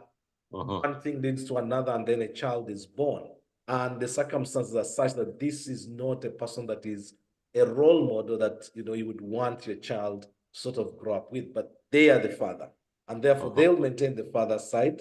But like the other young man said, his entire career, his entire life became better as a result of the molding that he got from a stepfather. Exactly. And I've got an example in my life. Yes. And a family friend, very close family friend, had a child, and they had a misunderstanding. This child was probably two years old, and they come home in the middle of the night. And at that time, I was just starting life, and the only bedding I could afford them was a pair of bed sheets and an empty sack to sleep on. And they spent the next few days in my house. And this child, although I'm not in any relationship with their mom, and there's no blood relationship, this child is now nearing 30, and he calls me dad. And everybody in the community knows their dad. And everybody wonders and asks, how do you manage to have very close friends? That's the child's mother. And my actual the mother of my kids. How do you manage to keep these women together and have children with both of them? And nobody knows. Yeah? Nobody knows that. Yes. Nobody knows that this is not my child. But it's the love that I extended to both the child and the mother in very difficult circumstances. And that memory has stuck with the child. Yes. But it did not take away the fact that he had a biological dad, and he goes to his biological dad. But the reference that he gives me, the respect that he gives me, is probably more than what he gives to his to biological dad. Yeah. And that and this actually is why answers even the very question I was just about to raise to you now. You've answered it already. Yeah. That's and I've not taken that fact away from him. People call him, oh, mtoto Jaden, mtoto Jaden. Everybody knows that is my son. And at one point, my elder daughter made a comment and said, Sharif, Mark, that's the son you have never had. Because Allah subhanahu wa ta'ala did not bless me with any sons, and I've only got daughters. So that remark made me reflect and say, have I stepped so much into both my daughter's life and then this boy's life for them to consider me as that dad and that son who were never was? So it goes back to what I was saying, that it's morally and ethically wrong to take away the biological role, even if they are not there. But at the same time, the role that stepdads play, if you consider that cartoon I described at the beginning, it's not just a fatherly role. It's a job. It's worse than working in a factory. It's worse than working in any horrible circumstances, because you're kind of torn between the hardships of having to mold a child who may one day walk away on you and go back to where they belong. And you still shoulder on and bring this child as if they are own. So to all those stepdads who are out there, who are doing that job, give yourself a pat on the back. It's you've kind of not only stepped into their mother's life, you've turned their mother's life around, which would have happened irrespective of whether the child is there or not, because there's love and other things going on. But this is a child where there's no relationship. You don't have any obligation to do anything for that child, but the fact that you've stepped in and molded and put yourself there as a role model, I think the stepdads out there deserve a pat on their back. A pat on the back. Barakallahu fikum Jaden. CCAT 2002 says social workers highly recommend officiating that relationship. Those are your kids, bro. Jaden is a social worker and therefore would know a thing or two about that. Sophie was saying, I wanted to bring you in quickly. If you are not yet ready, then I can bring in HIJJA Terega, who's just managed to get a quick break from work, listening into the show, but while continuing to work. But Sophie, you are there, so I'll just come to you and then I'll pop into HIJJA Terega after. Assalamu alaikum wa rahmatullahi wa barakatuh, Sophie. Hello, Sophie, go ahead, please. Assalamu alaikum.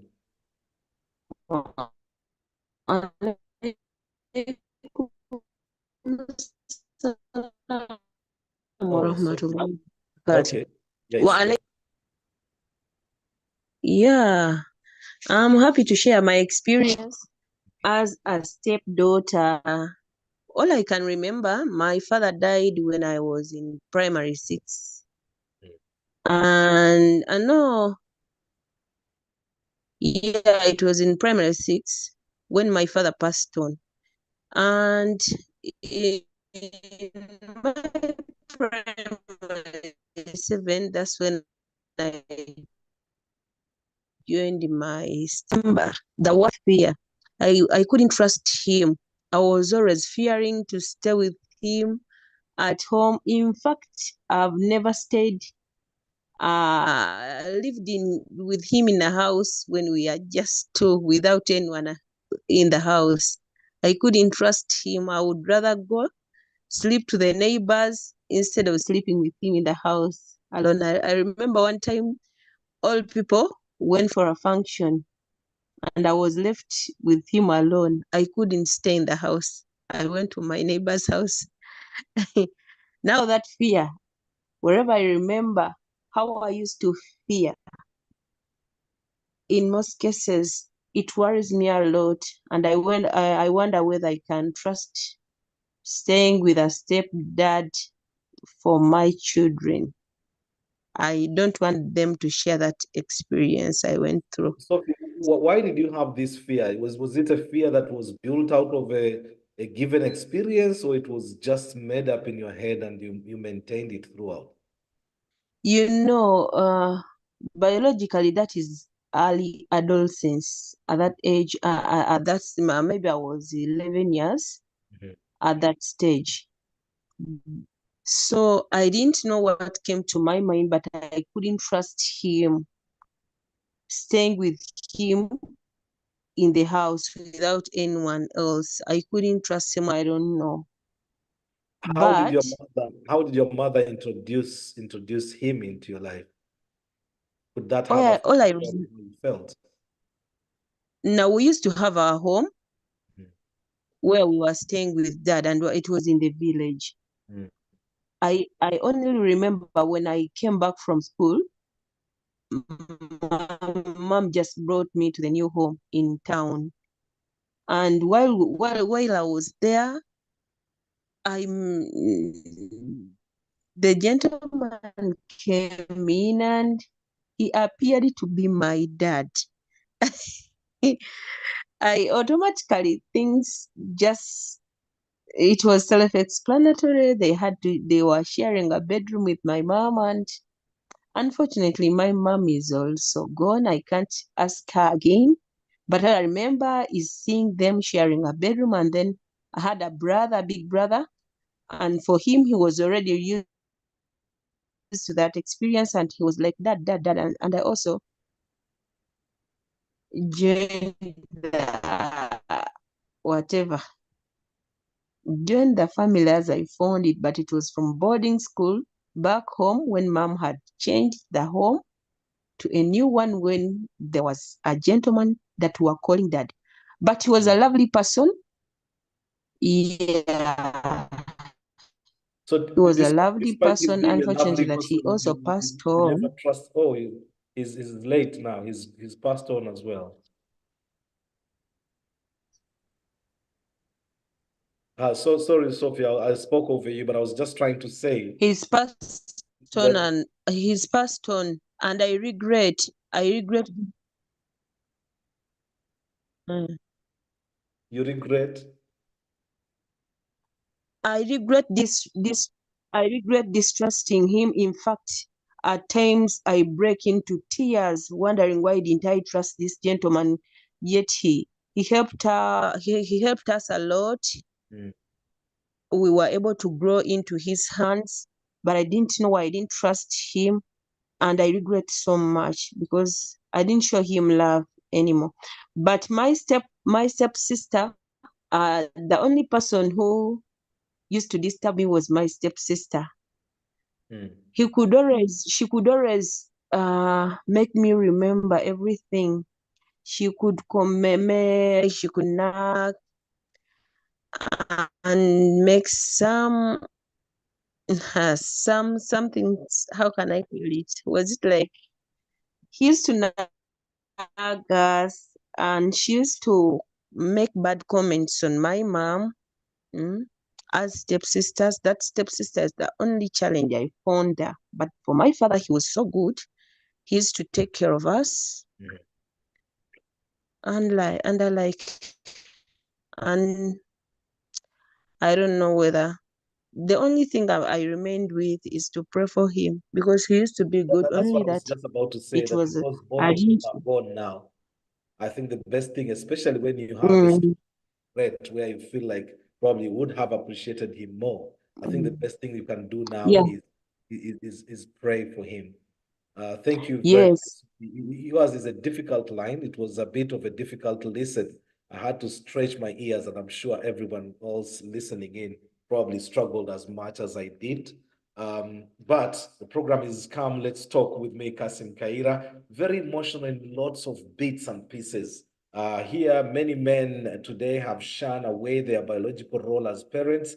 I'm taking care of a girl whose dad refused to own up the responsibility right from the age of 2 of his daughter.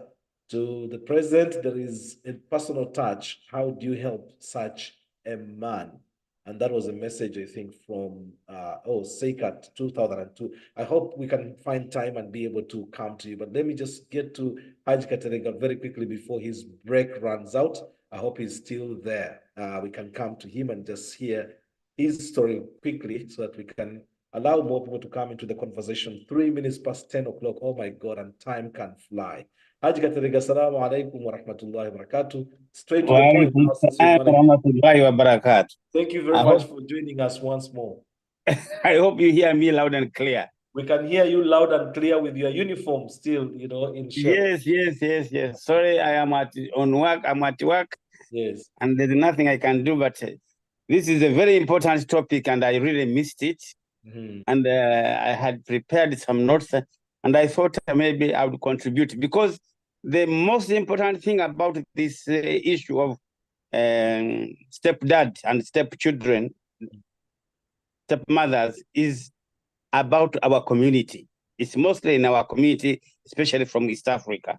Because when you look at it from other communities, they don't have this kind of thing. When you go to Kenya... What do you mean they don't have this kind of thing? They yes, don't break up, they don't have single mothers who need to... Yes, for them, for example, in Kenya, even if you have had 8 children and you break up with a wife, and you bring in a new wife, those children, they go with the mother, and that is it. They are never brought back as your children. But for example, in Uganda, it's different. With certain tribes, especially from Eastern and from Central, those ladies, when you marry them, they can always be very good women. But when you break up with them, they can leave you with the children and go and start a new life somewhere. But from Rwanda, it's very difficult. A Rwanda woman will go, whatever you do, even if she's as poor as nothing, she'll never leave her child behind. So when you break up with her, she will go with her child. So if you are going to marry her, you either marry her with her children, and that is it. You cannot tell her that take back the children back to their ex-husband. So that's why I wanted you to relate this topic based on those characteristics. Because with the religion, most Christians, especially the Catholics, they will have a lot of children, stepchildren outside. They will never bring them in the house, because they always say, we have a ring or empeta.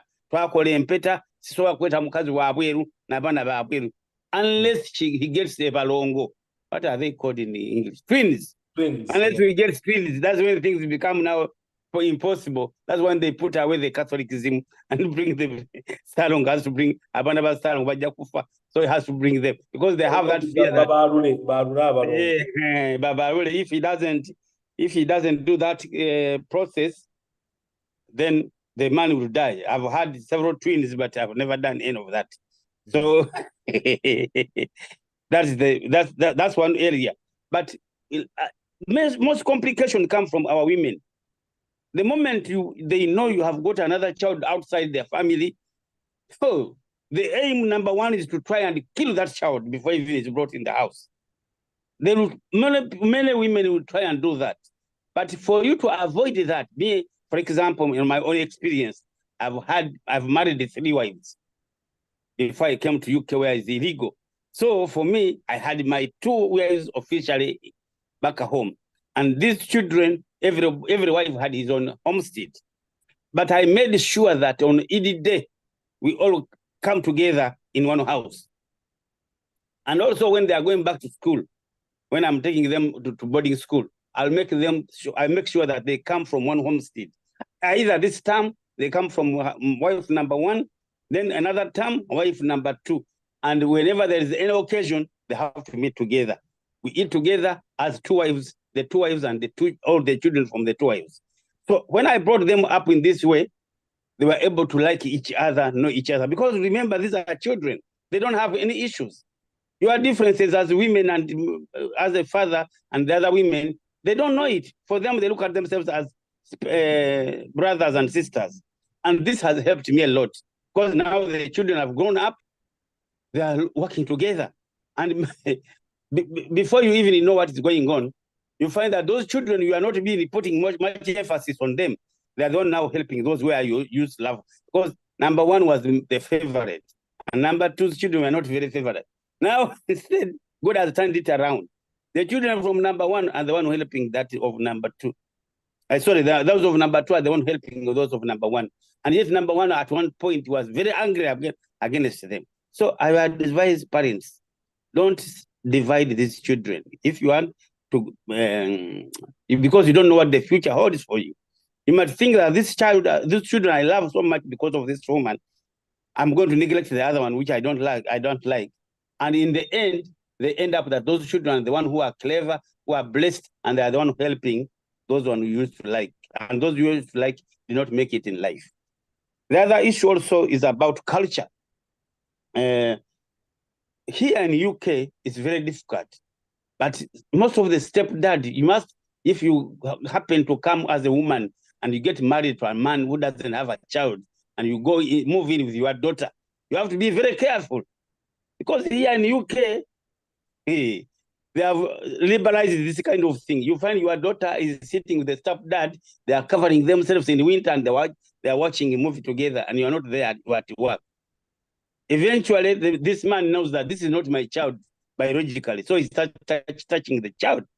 So you have to not to think that, oh, because this man knows this is my child, he'll call her daughter. In UK, culture-wise, it's different. Here, they end up having children with their stepdads.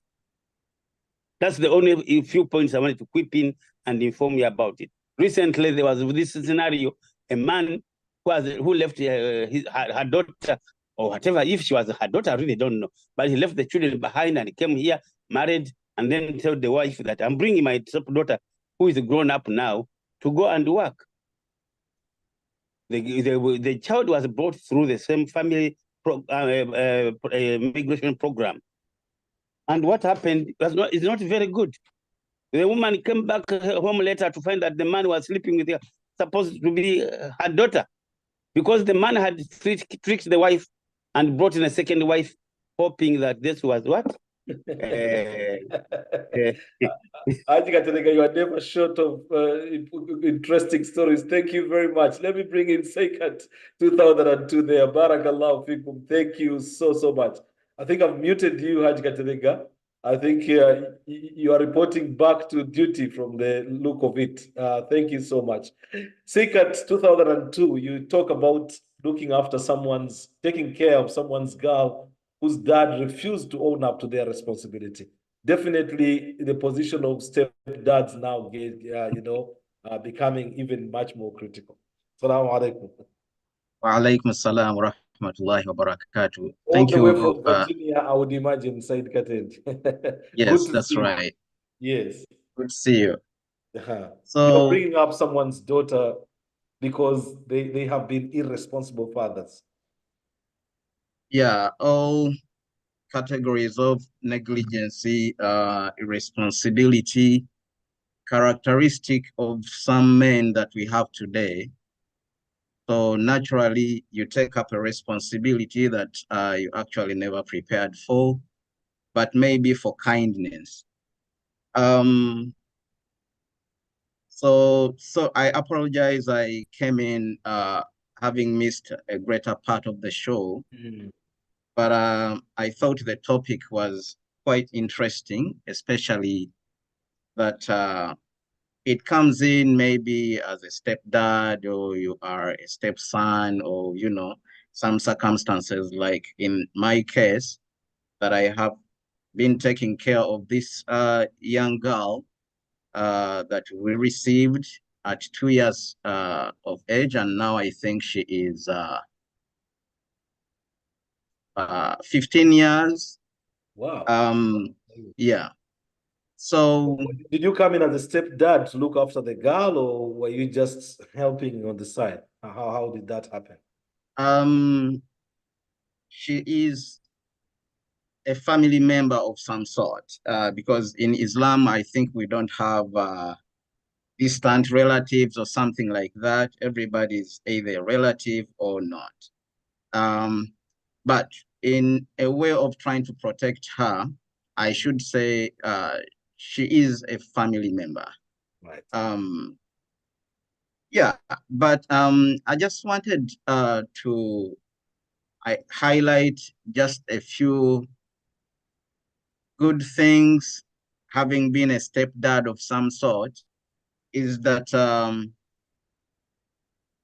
you worry so much not to cut off the biological relationship of this child, but the natural events, because I reached an extent of calling, talking to him, making him understand the natural role, even without money, that he needs to be present in this girl's life right at her young age, because again, you never know when you will actually need your own blood, especially when we reach the dotage, when we are frail and, you know, need some more of the help. But this guy adamantly never came up to date. So it's been challenging, you know, because now the girl is grown up. She is aware of what's going on. I don't know what her feelings were growing up, whether she thought I was her dad. I've never even tried to ask and poke her into that discussion. But such categories of men bring loads of confusion, psychological challenges to the young kids than what you can actually imagine. Because there are times when this girl could fall sick, and, you know, especially when I began to be busy and I couldn't, you know, be present at her home, which is basically my daddy's house, to check on her. She kept asking, where is my dad? You know, why isn't my dad not coming to check on me? So those are some of the very, very difficult conversations that you do not want to engage in due to the circumstances. So in that case, how do you even handle? Because I do not know how to handle moving forward. She's growing up every day, every year. She's adding on another year and becoming more intelligent. She engages in a very intelligent conversation.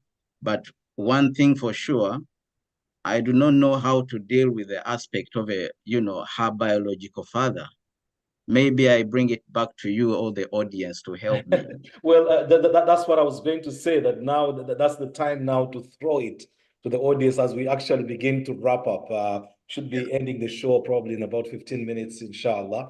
1:30 we have to have that. I'm sure you are listening in. And Said, I think you've just flagged something that, well, throws the spanner in the works. Now we have to get our brains, we have to start scratching our heads. And I think HIJJA Katarega was saying stepchildren tend to grow up into more respectful individuals because they are not favored at all. In my homestead, hence this strict upbringing, they end up developing extra skin or hard skin, which is needed and is missed by many children from fast families as they receive favors and get spoiled. Yes, Said, I'll just put this now to the audience as we wrap up, just to sort of see if we can actually probably try to find some solutions to this particular question. Latifa, what was the question again, Chekeke? I beg your pardon? What was the question again?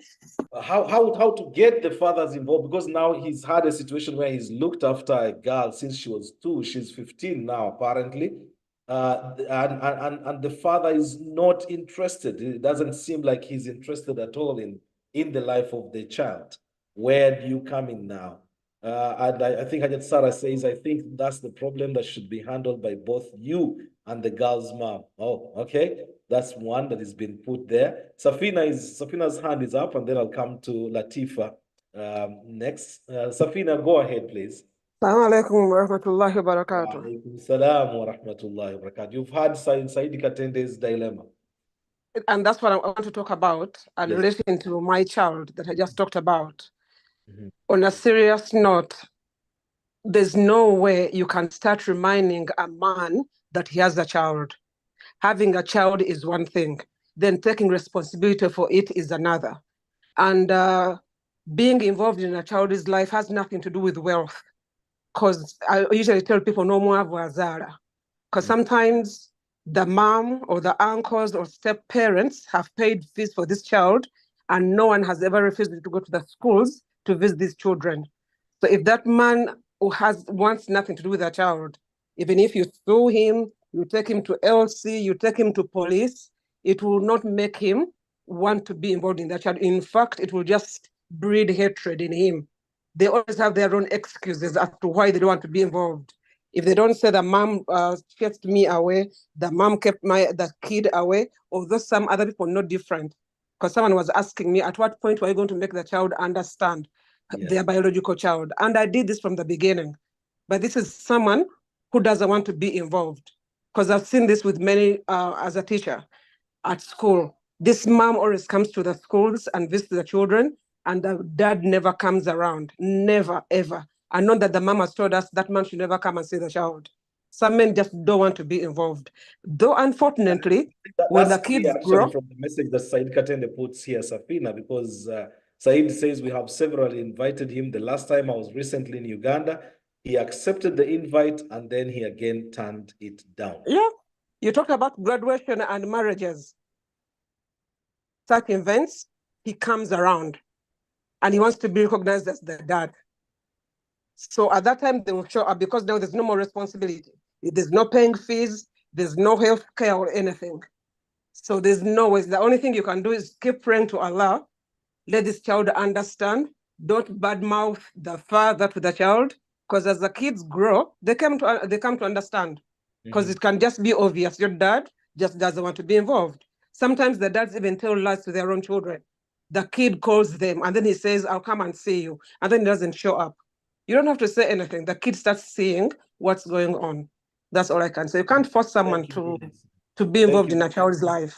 Ramzi Kojo's hand is up. Safina, fantastic there. Hajat Sarah says, as long as the child's aware. Oh, hold on one second. The message just flew off my board.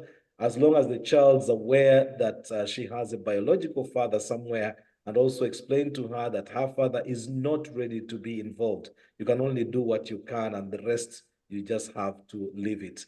Ramzi, go ahead. Assalamu alaikum wa rahmatullahi wa barakatuh. Wa alaikum salam wa rahmatullahi wa barakatuh. Good to have you back. Alhamdulillah, I'm glad to be here. Ameen. I'm going to share my life experience. I hope Brother Katende can pick up the page from there, or he can learn a thing or two. I've been in the space of stepfatherhood for the last 35 years. Wow. The mother of my elder children, when I met her, as the stepfather. Yeah, I've been in that space for 35 years. Right, yes. So the mother of my elder children, when I met her, she had a daughter. She was about 3 years old. Mm-hmm. She had a father, of course, but he was not very involved. Mm-hmm. We had 4 children after that, and the marriage did not work out. We separated, but I maintained a very good relationship with my daughter. I call her my daughter. She's actually, I could consider my firstborn. But we've had a very healthy relationship for the last 35 years. She calls me dad. She has kids now. They come to me as their granddad. It's a very healthy relationship. Fast forward, I met somebody else who also had a son. Mm-hmm. We had a relationship. It did not work out. Allah had a better plan for me. But We separated, and I stayed with the son, just like I did with my older daughter too. I raised these two kids as my own. If you met them, you'd not tell if they're any different from my biological children. Many people don't even know that. I treat them just like my biological kids, and they live with me. We've lived together, and we've had a very healthy relationship. So all I'm saying is that the best you can do for kids, they're innocent kids, innocent souls, just give them the love you can give according to what Allah has enabled you to give them. Love them, care for them, and the rest, just leave it up to Allah. You talk about being sunlight when it comes to major events like graduations. Did having your own children help you in your journey of looking after these stepchildren? Or was it just in you? Is it just a man thing that you can actually come and just take on these kids and, you know, don't feel anything about it? Like you feel like it's just normal. Having your own To me, it feels, to be honest, it feels very normal. I have 10 kids of my own, plus those two, and I don't see any difference. Yeah, I've raised them the same way. I love them the same way, and I respond to them just the same way. And they know that. I've not had relations with their moms. We separated with the two kids, with their moms, but I stayed with the kids. That's interesting. They were not my biological kids, but when I separated with their moms, I stayed with the kids. When you say you stayed with the kids, their mothers left, but you kept the kids. The mothers allow you to stay with the kids. They allowed me to stay with the kids. Yes. Okay. That's quite interesting because many women, like HIJJA Terega would say, they would move with their package, they would move with their children. The fact that these ones could trust you to remain with the children, I think that must make you a very good father figure in that sense. Say Alhamdulillah. Alhamdulillah. I thank Allah for that, because I have stayed with them, and nobody would tell. You can't tell they're not my biological kids. I've already stayed with them. Fantastic. Unless I tell that that's not my biological child, but you know, I've stayed with them. Their moms moved on. I moved on, and the kids live with me. Period. Yeah. Thank you very much. So all I'm saying to Katende is you can't force somebody to be a dad. Yes. You can't force them. But I've encouraged my kids. I've encouraged my daughter and son to build relationships with their biological parents. They're just slow about doing it. They're like, you know what? We're okay with you. We don't need anything else. That's it. Fantastic. Thank you very much. All right, Latifa, I'm trying to come to you. Message here, longish message from Katerega. I've handled my brother's daughter whose mother was divorced by him when she was only 10. Alas, also it was me who married. I'm the eldest, so her father had passed away. Now the stepdaughter has now grown up and is about to graduate as a doctor. But the biological father, who has never contributed anything, wants to stand in as the father on her graduation. Honestly, even if he's my brother, should I allow it? Well, he's still the father. You can't take that away, Haj Katerega. That can't be taken away. That was part of the discussion here that was, you know, heating up. Latifa, I was trying to come to you. It looks like I can't get through to you. Let me try to see if I can get HIJJA Sarah. I hope you are there. HIJJA Sarah, are you there? I can't seem to see you now. Oh, right, I found you. Yes, HIJJA Sarah. Well, we are sort of wrapping up into the conversation, but I think we've had very interesting inputs from people's particular experiences. Actually, you have had a stepfather, have you? Assalamu alaikum wa rahmatullahi wa barakatuh. No, I've never had a stepfather. I've had stepmoms, but I had a chance to try and introduce a stepfather to my children, which was really a very difficult thing to do. Yes, I lost my husband when I was like 38. And a few days when my husband had passed on, I was approached by one of my stepchildren telling me, "Oh, Mom, we know you've lost Daddy and you're still a young woman, but could you please not get married again? Because we would like Daddy we would like you to be Daddy's wife in Jannah." I said, okay. And this is someone who is land, a sheikh for that matter. Me having been his father's third wife, he was one of his first. He is his first child, and we're almost the same age. And I was like, okay, I haven't even been thinking about this. I was still grieving my husband, and I had no plans whatsoever. I was just living by the day. So after like 4 years, I came here, and I got involved in someone, and I was like, okay, we are going to officialize this. And then I was talking to one of my other stepchildren, because I have had more stepchildren here, and I didn't have my biological children here. And we were trying to have a conversation. I said to him, you know what? I think I've met someone who I really feel I would like to be with, maybe for the rest of my life. Oh my God, the boy just got mad. And he said, what are you talking about? You can't get any man in your life. I said to myself, hang on, what do you mean I can't get a man in my life? And I said to him, I was just being respectful to you. I don't really think you really have a say in this, because it's my life. I remember when your dad married me, you are really grown, you're a big boy, and he had your mom. Yeah, I don't remember. I don't really think he ever consulted you about that, or even kind of thought your opinion in that matter.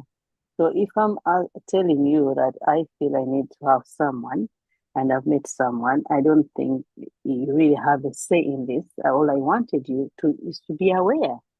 And I said, if you do that, I'll never talk to you. I said, okay, fair enough. That's okay, if that's how you feel. And this is a man who has more than 3 women here, and he's very comfortable. So I met a lot of resistance, that I went ahead and I said, this is my decision and I'm going to do it. I called my children back home. I spoke to them. Well, they didn't have anything to say. They were not very little. They were old too, because the eldest was like maybe 20, but they didn't show me any kind of way whether they were going to resist or they didn't want anything to do with it. They were just calm and collected. And the support I got most was my daughter's support. She was like, Mommy, is that person, you think is going to make you happy? I said, I think I really need a soulmate. I need someone to confide in. It's so lonely here. And I've seen this person has proved themselves. They've been there for me as a friend. And if there's someone I need to hook up with, I think it's the right person. And my daughter was super supportive. So I went ahead and did Nikah, and unfortunately, he passed away during COVID, which was really sad after 10 years of being together. But I can tell you, Shekeke, my big children relationship was ruined. We were never the same. Even when he passed, none of them offered me any condolences. I was so criticized. They were judging him, comparing his wealth to their father's, saying what a poor man I had got involved with. I'm like, I'm not looking for money. I enjoyed money when it was there. And this time I just want someone I feel happy with. It doesn't have to be anything to do with money. I can make my own money. Now I can look after myself. If it does contribute anything to me, that's just a bonus. I just want to live my life, have someone to talk to, someone to be happy with. I'm still a young woman. Because if you're not close to 40, even if you're 40, 40 is still young, at least by the UK standards. It gets so lonely when you're on your own. So that's my story as me. But then I've seen a few families whereby a woman feels like she needs a man in her life and she has children. But then when the man comes in, he feels that he has to protect her children so much that the man does not have a say. One time I was approached by a friend. This poor man was like the kind of our Ugandan men who think that they can discipline children or talk about children or point out mistakes made by children who are not their children. And I think it became really very uncomfortable because he found these children, they were like 13, 16, and they were used to being with their mom. Each child had their own different dad, and then he fathered a child with him. With the lady. So the children are used to their independence. Mom never had someone staying long that this man had done. and he would point out whatever they did bad or try to discipline them verbally, not physically. And he approached me and said, you know what, I think you need to speak to him and tell him that if he feels that he's going to be making it difficult for my kids in this house, I have got to choose between him and between my children and him. Yes. Tell him that if he doesn't stop, he has to go. It doesn't matter whether I have a child with him. And she was really serious. So I sat the man down. And at first, he didn't even get the message, poor man, thinking he was doing the right thing. And I said to him, you know what? You left your other children back home and you don't know what is going on with them because you have your own other children. You only have one child here. So that's the one you have to look at. Forget about the other children. Then your wife doesn't want you to be involved or to say anything about the children. So please, if you want to live in this house, that's what you should do. And it took him a long time, poor man, to really understand. But when he did, I think they have harmony in the house. He knows now the boundaries were set and he knows where to be and where, or how much he can step in. So it's a challenge. I've seen lots of challenges.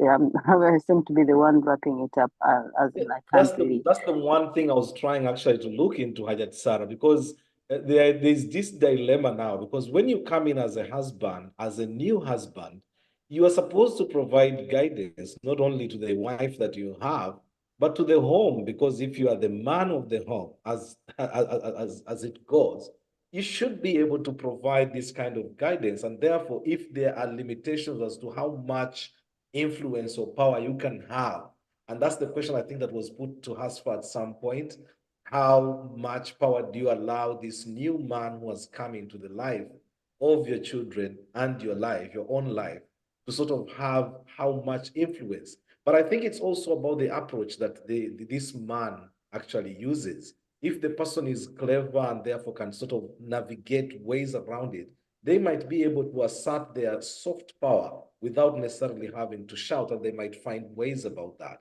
The question to you, HIJJA Sarah, as we wrap up now, is, do you think boys find it much easier to take in a stepfather as opposed to girls? Or, like you say, in your case, the girls were much more understanding? I find that boys are actually much softer when it comes to mother's decision as opposed to the girls. The girls become so protective and resistant in that sense. Am I wrong to say, this is my way of seeing it?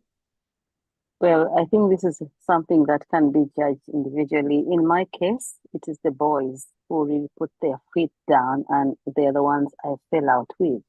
My real biological ones, never had anything much to say, but I could see it wasn't really sitting very well with them. They respected me and didn't say anything that I can pick on and say, okay, this is what they say.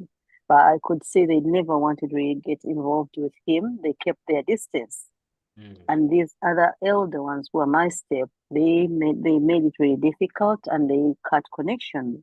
As in they became really distant with me, and they never wanted to know. So it's really on an individual basis. You'll find that some children would react different. For me, I got support from my daughter, and I'm still thankful with her. And she really tried to make a relationship with him. I don't know why, but for me, it was much easier with my daughter. So I don't know about other people's situations, really. Thank you very much, Sarah. And as we wrap up, 35 minutes past 10 o'clock, oh my God. Now, yes, Asfa, I'll just read this message. Forgive me for interrupting you, but I am going to still say this, KK. Yes. I, for one, that was a daddy's girl. Nzawali tachitangi toyogera ngata miranga mama wanga achimanyi. I was a daddy's girl, but I knew how to separate my relationship with my father from my stepfather. And at the same time, in the same token, when a child, for instance, a girl, has a good relationship with their biological father, when you bring in a man in the house, sometimes it is very tough, whereby it's like, where would the loyalty be, especially when they have a good relationship?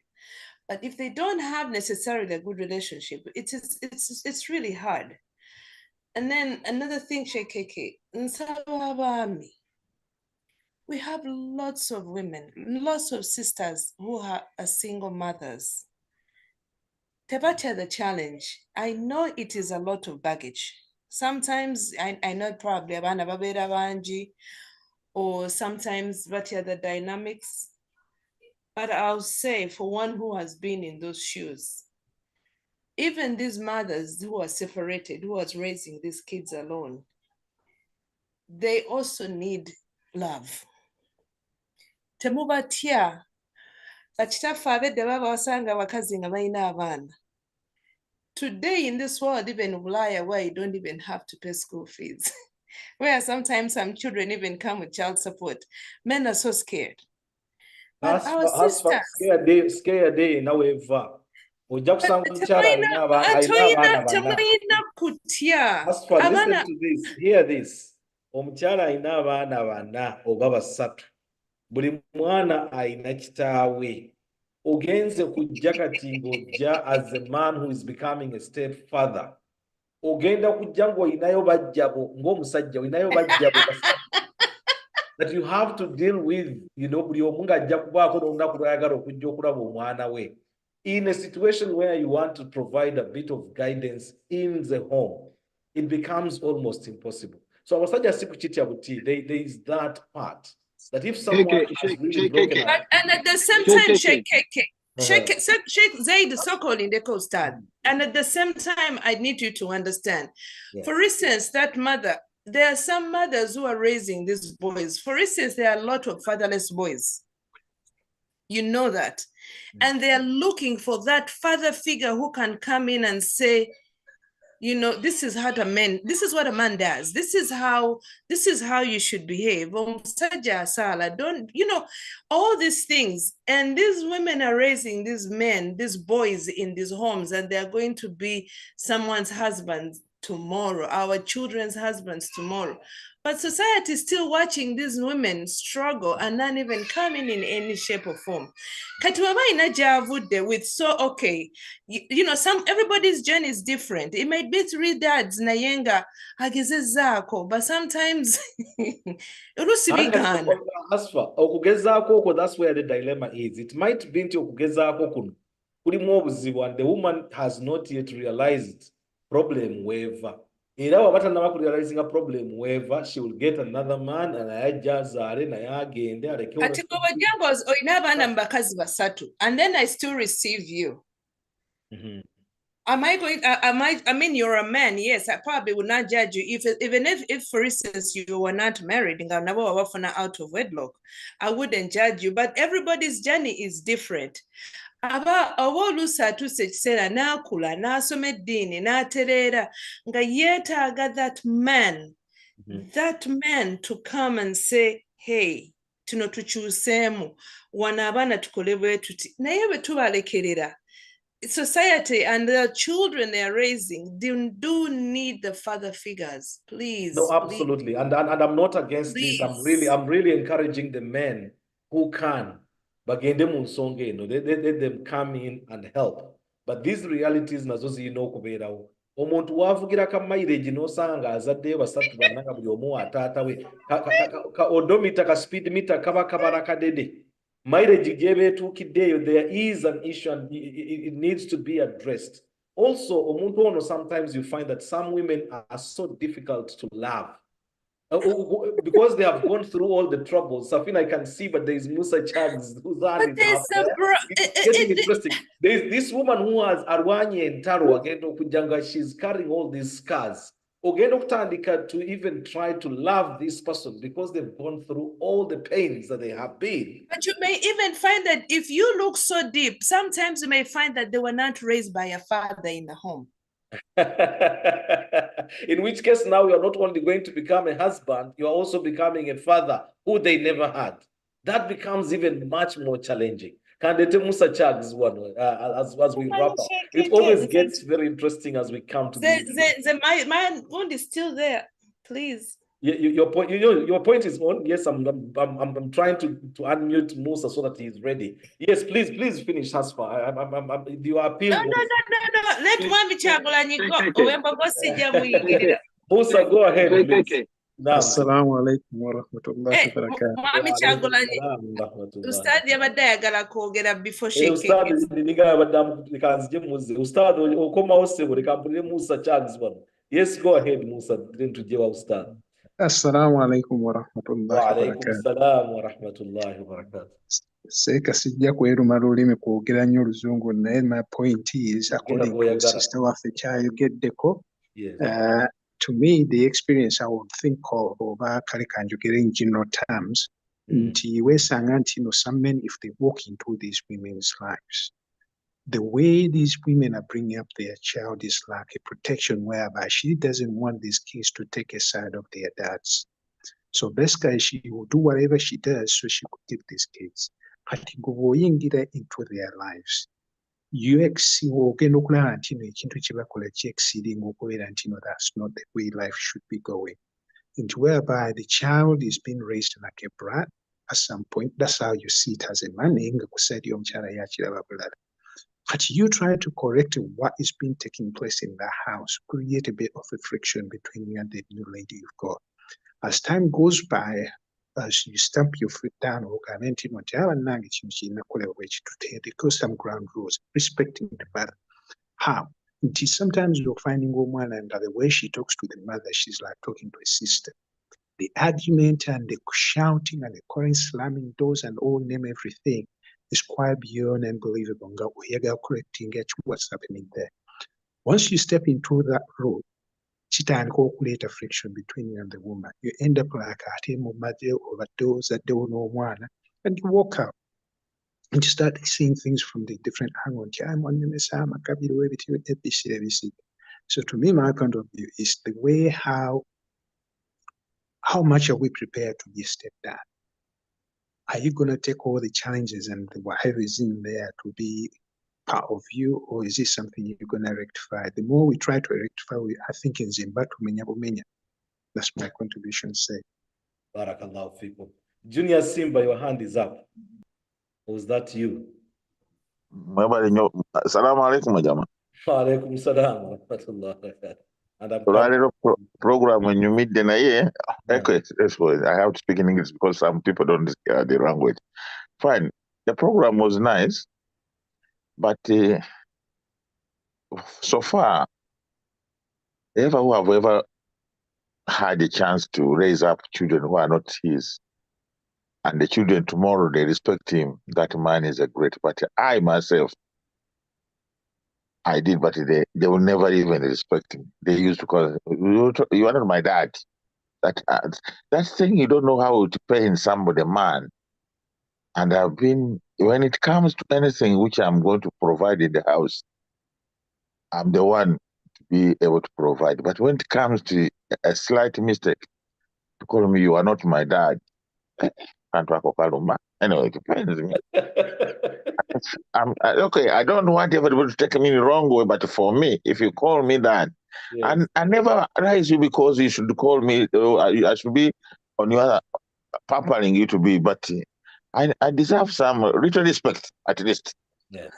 And for children, even home back home, they used to steal my money, and they say, hey, maker. So it is a house boy who was close to me when they go to buy food in Nakasero. Then you come and say, maker. But I used to think that my wife was the one who was taking money. But afterwards, when I had a fight, really, I fight with her. That's why I used it. I said, probably the woman was not taking the money, but the children were taking money from me. Unknowingly, against the Kunawa, they entered the room. There were 4. They don't belong to. I made them to grow up because I found them.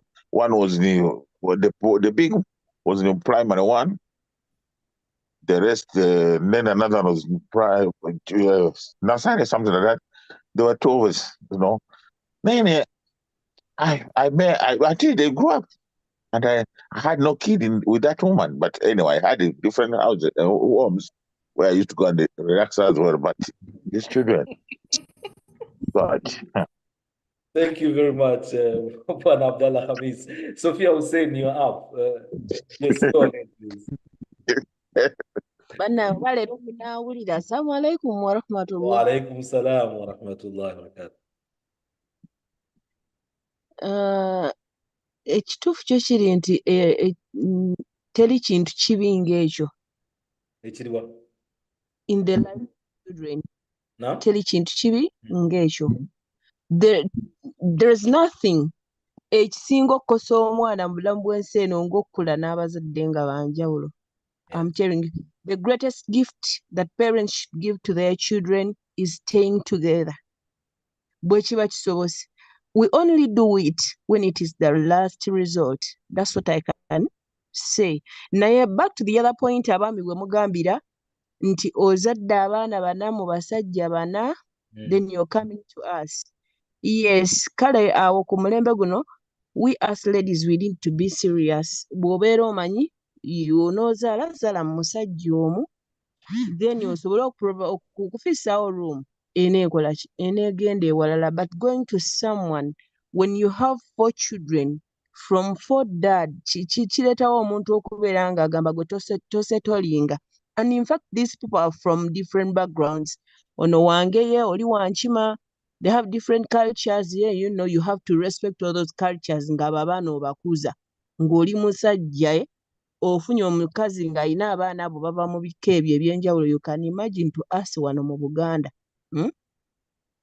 Kale oluusi olina okusaasira muno. But to you, our brothers, it is okay to get a woman with kids, and it is okay to raise them. Naye kiri mu baraka. Ffe ekintu kyonna tukiteeke nti kiri mu baraka. Abaana byonna bye bakubonyaabonya, the contributions that you're making to them, if you're paying them school fees, doing whatever to them, gwe kitwale nti nno olabirira abaana bo. Naddala if you happen to find a woman nga bbaawe yafa, abo baba bamulekwa oba obafunamu empeera. Kkiriza obaraizinge bulungi, bajja kugondera.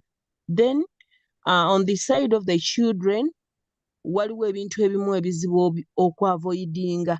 That thing ekikubeera mu mutima, as I shared my experience, my greatest challenge was fear. I used to fear my stepdad. I didn't trust him anymore.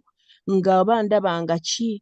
Kale, what I cannot hide from you, one time there was a big step brother who was around, and my mother didn't trust that step brother. He used to warn me not to stay with that step brother in the house. Kakati n'ekyo ne kimbeerako nti buli musajja tolina kubeera naye mu nnyumba. Kati ngamba gatta step dad ne step brother, nga ndowooza maminya nga nobeera n'abasajja mu nnyumba abatali baddadi bange. Kati this step son and step dad sina beera nabo mu nnyumba. That experience. So kati abaami bw'owasa omukyala ng'ayina abaana, naddala abawala, ffe abawala tutya nnyo mu adolescence, mid adolescence, awo wonna oba tonnaguma ku trustinga musajja yenna okumubeera naye. So abo abaana kyova olaba baba abaana abawala be musinze complaining that those children baba tebaba respectinga, alwawo okuyita daddy.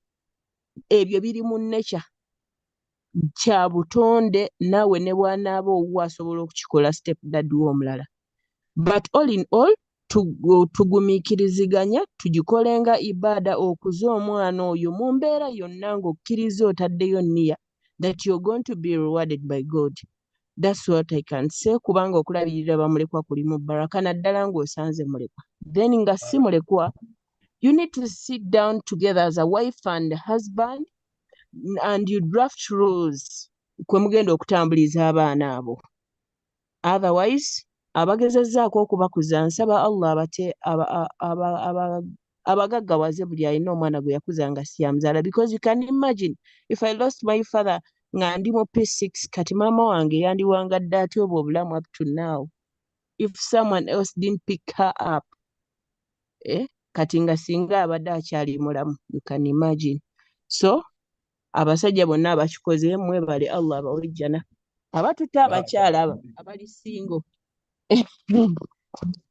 Barakallahu fikum. Well, that's a struggle, and we've really gone over. It's just because it would have been very unfair for me to just go away, leaving you with these stories sort of burning in your chests. At least omuntu kyajje ku kifuba gwe baasoboranga ssente mu nsawo ne babala ze baggyeko ze batoddeko mumuwulidde buli omu abadde ayina gy'atudde. Ustadh Zaid simanyi oba yabuze kubanga yabadde ayina akabadde kamuwokya, and because I wanted to it seems I think he's on.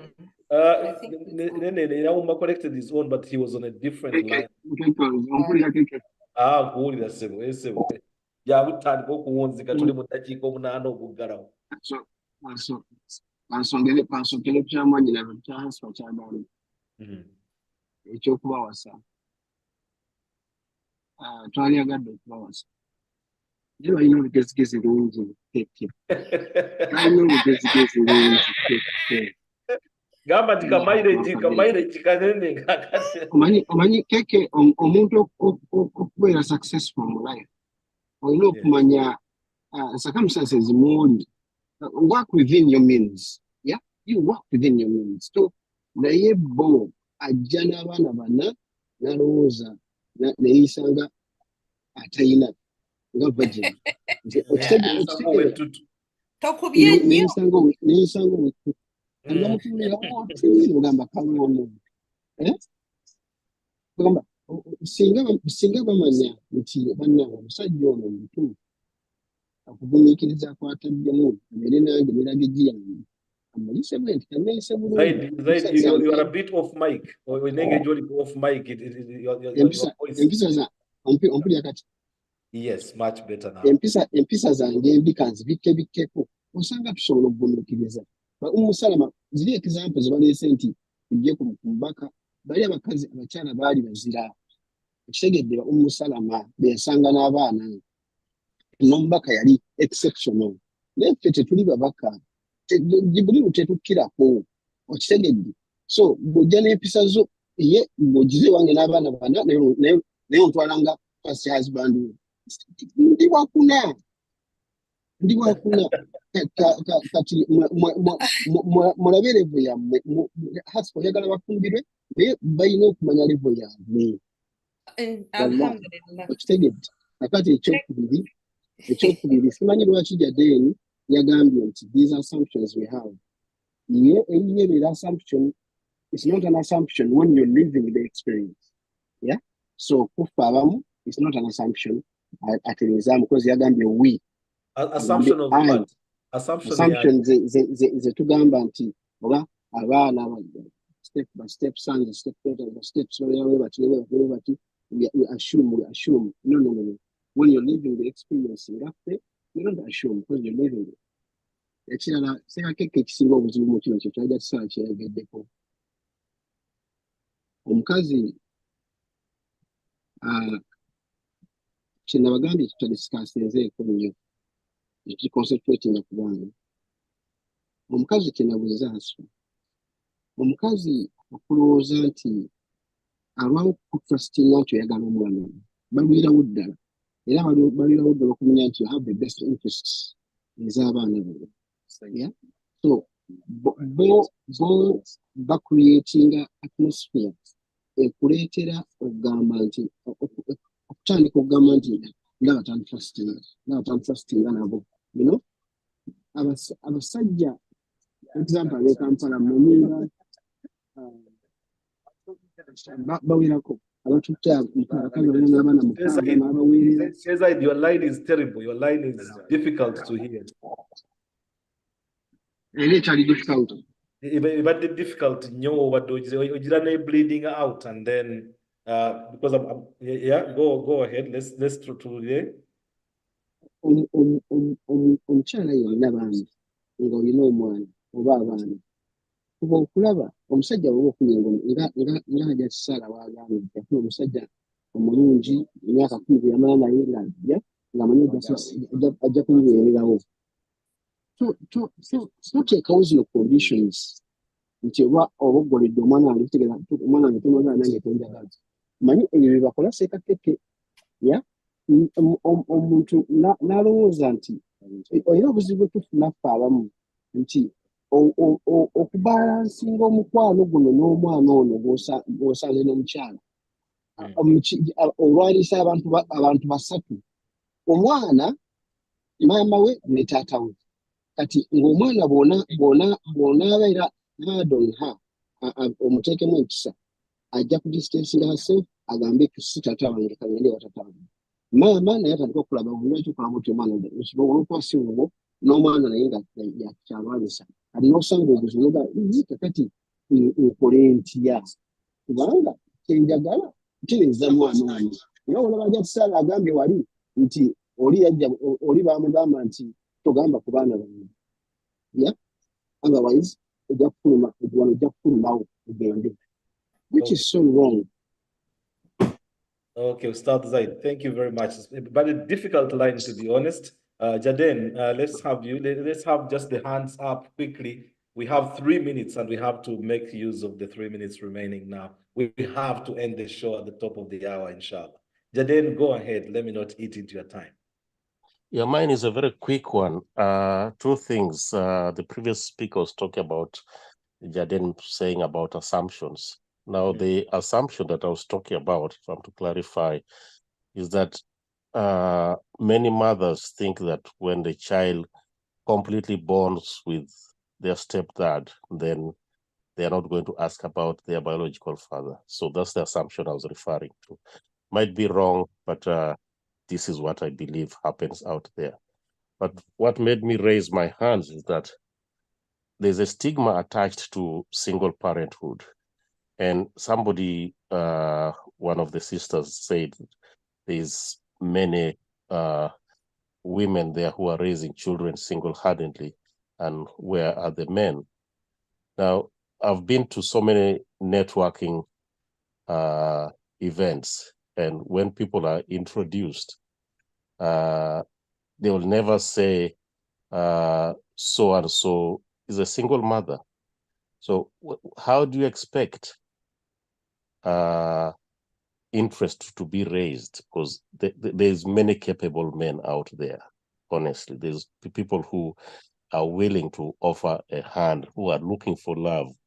And they want that kind of show, not just to help because they're looking for love, but also as a religious duty to offer a model life into a child's life. So what I'm saying is people should not fear to stand out and say, I'm a single mother and I'm here looking for a potential partner. That's the only reason I raised my hand. And you are smiling, Sheikh. Don't give me that smile. No, it's a valid point. It's a valid point. Thank you, Brother Jaden. Thank you. I'm taking note of that. Safina, please, and then we'll wrap up with Junior Simba quickly. Please keep it short and sweet. Okay, my comments are on what Ustad talked about. A government, a woman who has many other children should not raise her expectations when she meets a man. Ndabanga abatwadde mu pretense, because having kids before you is a life sentence, because there's always going to be a story as to why this woman ended up having these children. And my point was, if you meet a woman, if you like her character, she's a good person, good fearing and the like, then you get to the point of meeting her children, you look at the way she relates with her children, and the children will behave, stuff like that. And then how does she relate with other people? Then you can embark on the fact then not she's a good person. That's a life sentence. That is a pretense, and you cannot pretend forever. So let people be true to themselves. Let's don't force the women to settle. We shan't get what we're looking for then. Because if you're looking for genuine relationships, then let's not use any other excuse. Need to go meetings. Do you like them? Are they good people? And then go ahead. That's my comment. Thank you. Nicely taken in. But of course, I think Zaid's point was also pointing to the fact that bw'ojja mu katale ng'olina mmoroka ya 2013 nazze mu ne 2019 temuyinza kutunda ku bbeeyi y'emu. It was about managing expectations. Akamotoka kange ngenza okuba ng'okakira mu garagi kavaayo lwajjumala okagenda kusaala na kudda. Exactly. naye nga waliwo abaana awo. Okay, Junior Simba, please, we have to wrap this up. Isma mu studio omukyala ayinza okutuukayo ng'omukyala yaggaddewo kaakati naye tulina okuggalawo emitambo. Please, Junior Simba, keep it short and sweet like Safina. Yeah, I'm going to be short. For you, I'm happy the way how you analyze it in a short way. Akukabadde kalungi nnyo okubabuulira bakimanye. And secondly, akukosembezaayo kogambye nti what I've seen here, abakyala balabye nnyo okulaba nti they wanted to defend much to see that ffe who have been through such circumstances. But me, I won't agree that for me. And the second, I would like that. They have not. Appeal very clear. Please, abakyala that are out there willing, with children, bali willing please. Yes, yes, and I'm not about to fumbira. Rising children to say them katozewa no makaga but abana bange tobagambako. Right. Yes. I say abakyala kati bo bagamba bagala bo, then them give a command when you are going to go to them, and they remember. They have to remember. We men now, we are not like those people. They could rise in different way. We are not angels like the guys. We are not. We can't become angels. Now we are different generation. So they should compare that. And then thirdly, men who have a lot of problem, while I can come back home and I stand the car outside, I can't come in because I'm an abajakumvuma. You understand? That's an I'll stand the car for almost an hour. People, some of them, they sleep in the car because mama is having a problem with you because of the children. And when you go home, you fear even to enter your house. You should be having freedom. I don't know. Why should they raise the children, to put the children to be more powerful than me who is looking after the family? Fantastic. Thank you very much, Junior Simba, for that one. I'll give the last word to either Mia or, either to Mia or, I was looking for, Samira. I would wanted to, actually, no, it's Mariam, Texas or Mia. Yes, Samira I've tried and she's not picking up. So Mia, are you there? Are you able to unmute? I give you the second last word with Ayat Mariam, Texas with the last word. We are 4 minutes over the time we have allowed ourselves. Oh my God. Mia, are you there? Mia? Okay, I'll just go to Hajjat Mariam, Texas now. Hajjat Mariam, Texas, I'm giving you the last word tonight. Assalamu alaikum wa rahmatullahi wa barakatuh. Hello, Hajjat Mariam, Texas. You have the last word. Ekanjiwe Hajjat Mariam omulala atali we Texas. Texas ayinza okuba nga kalimu nga bamukwatiddeyo. Hajjat Mariam atali we Texas. Hello, Hajjat Mariam. Last word? Okay, azze. Wa alaikum salam wa rahmatullahi wa barakatuh. Hajjat Mariam.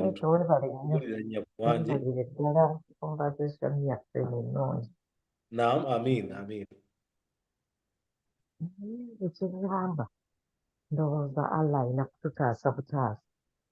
Sibeerangako mu situation naye mbe ndaba balimu. It's very difficult. Saidi zombi. Kubanga abakyala tugenda ne tubeera nga twagala nnyo oba tuyita kutuutuuta baana. Kati omwami bw'ajja in between n'abaako kyagamba nti oba nenya ku mwana. Abantu abasinga alaba nga ono amumalako emirembe n'abaana bamalako emirembe. Era sometimes marriage it is working out because of abaana abo omwami azze abagambyeko oba abanenyaako oba abakolekitinga bateekamu kuba ettuufu omukyala aba takyagala era ebiseera ebisinga kiba kizibu nnyo omwami oyo okufuna peaceful mu marriage we kati ekisinga okuba ekikulu omwami ateekwa kuba nga ali so nga mugumiikiriza oteekwa okuba nga oli mugumiikiriza nnyo kubanga nze ninako example nalabako my mother-in-law naye abo baba ba mother-in-law mu different ddala ddala okusooka naye baba abaddirira abo ba mother-in-law yaleeta omwami we amuleeta kuno kale teyamuleeta nti mwami we naye yaleeta boyfriend we namuleeta kuno naye nga talina abaana bakulu ddala over 20 naye mwami wange nalina ne mother-in-law naye nga mukulu kati abaana bali byalema naye omwami yali mugumiikiriza abeera mu kisenge for 24 hours singa abaali waka tewali kuvaayo abaana bali mu ddiiro abato bafeesinga ani imagine nga oba omwami ali mu 40 45 naye ng'abaana bali mu 20 solanga mulinganga abali mu same age mubanga wadde temuli mu 40s mwenna naye mubanga bali mu 7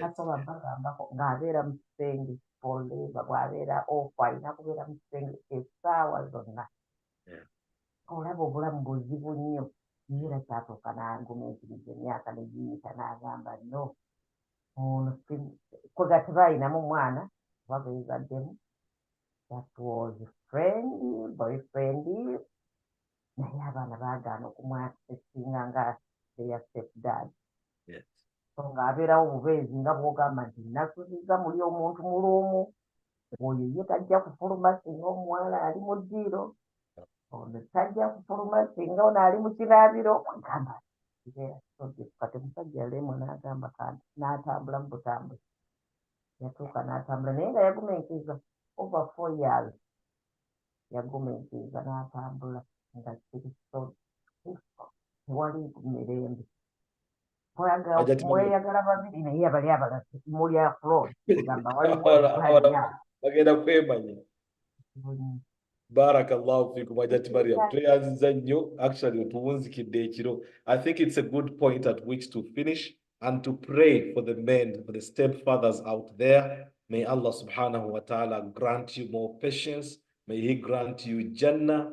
May He give you the love from the very women that you have devoted yourselves to and allow you to father these children. In a situation where we've had a stepfather, I still pray for him. His children became my sisters, and we've continued that even after he passed on. May Allah subhanahu wa ta'ala accept our actions. No, mbadde maliriza Sheikh naye nga tweyanziza nnyo weebalire ddala. May Allah accept our ideas and your opinions. And abaami okuyitamu nabo basobole okubakkiriza mu mbeera eyo.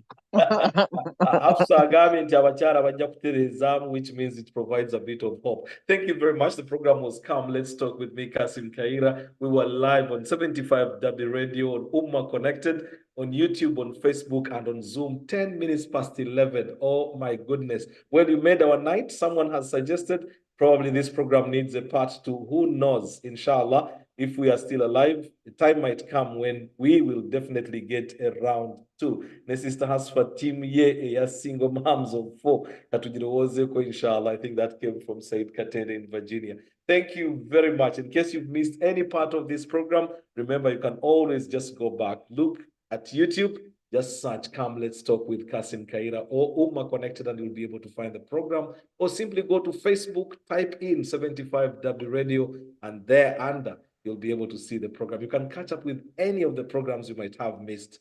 Hope to see you next week, inshallah, same time, Tuesday. Please make the time so that we can come and enjoy. And remember, mobile the topic Joros and you try having a conversation about, please flag it to me. Just text me and then we can take it up, do a bit of research on it, and then we can bring it and have a conversation. You make this program what it is. I love you all. Have a very good night. See you next week. Tewatuleetedde ku nnyama. Wandireseyo ku bbango. Naye nteeka ebbango olimanyi. Okufa obufiiko kwe tupimira obunene bw'ente nyawo ebbango eri. Era okwata ku bbango n'amagulu g'omu maaso olutambi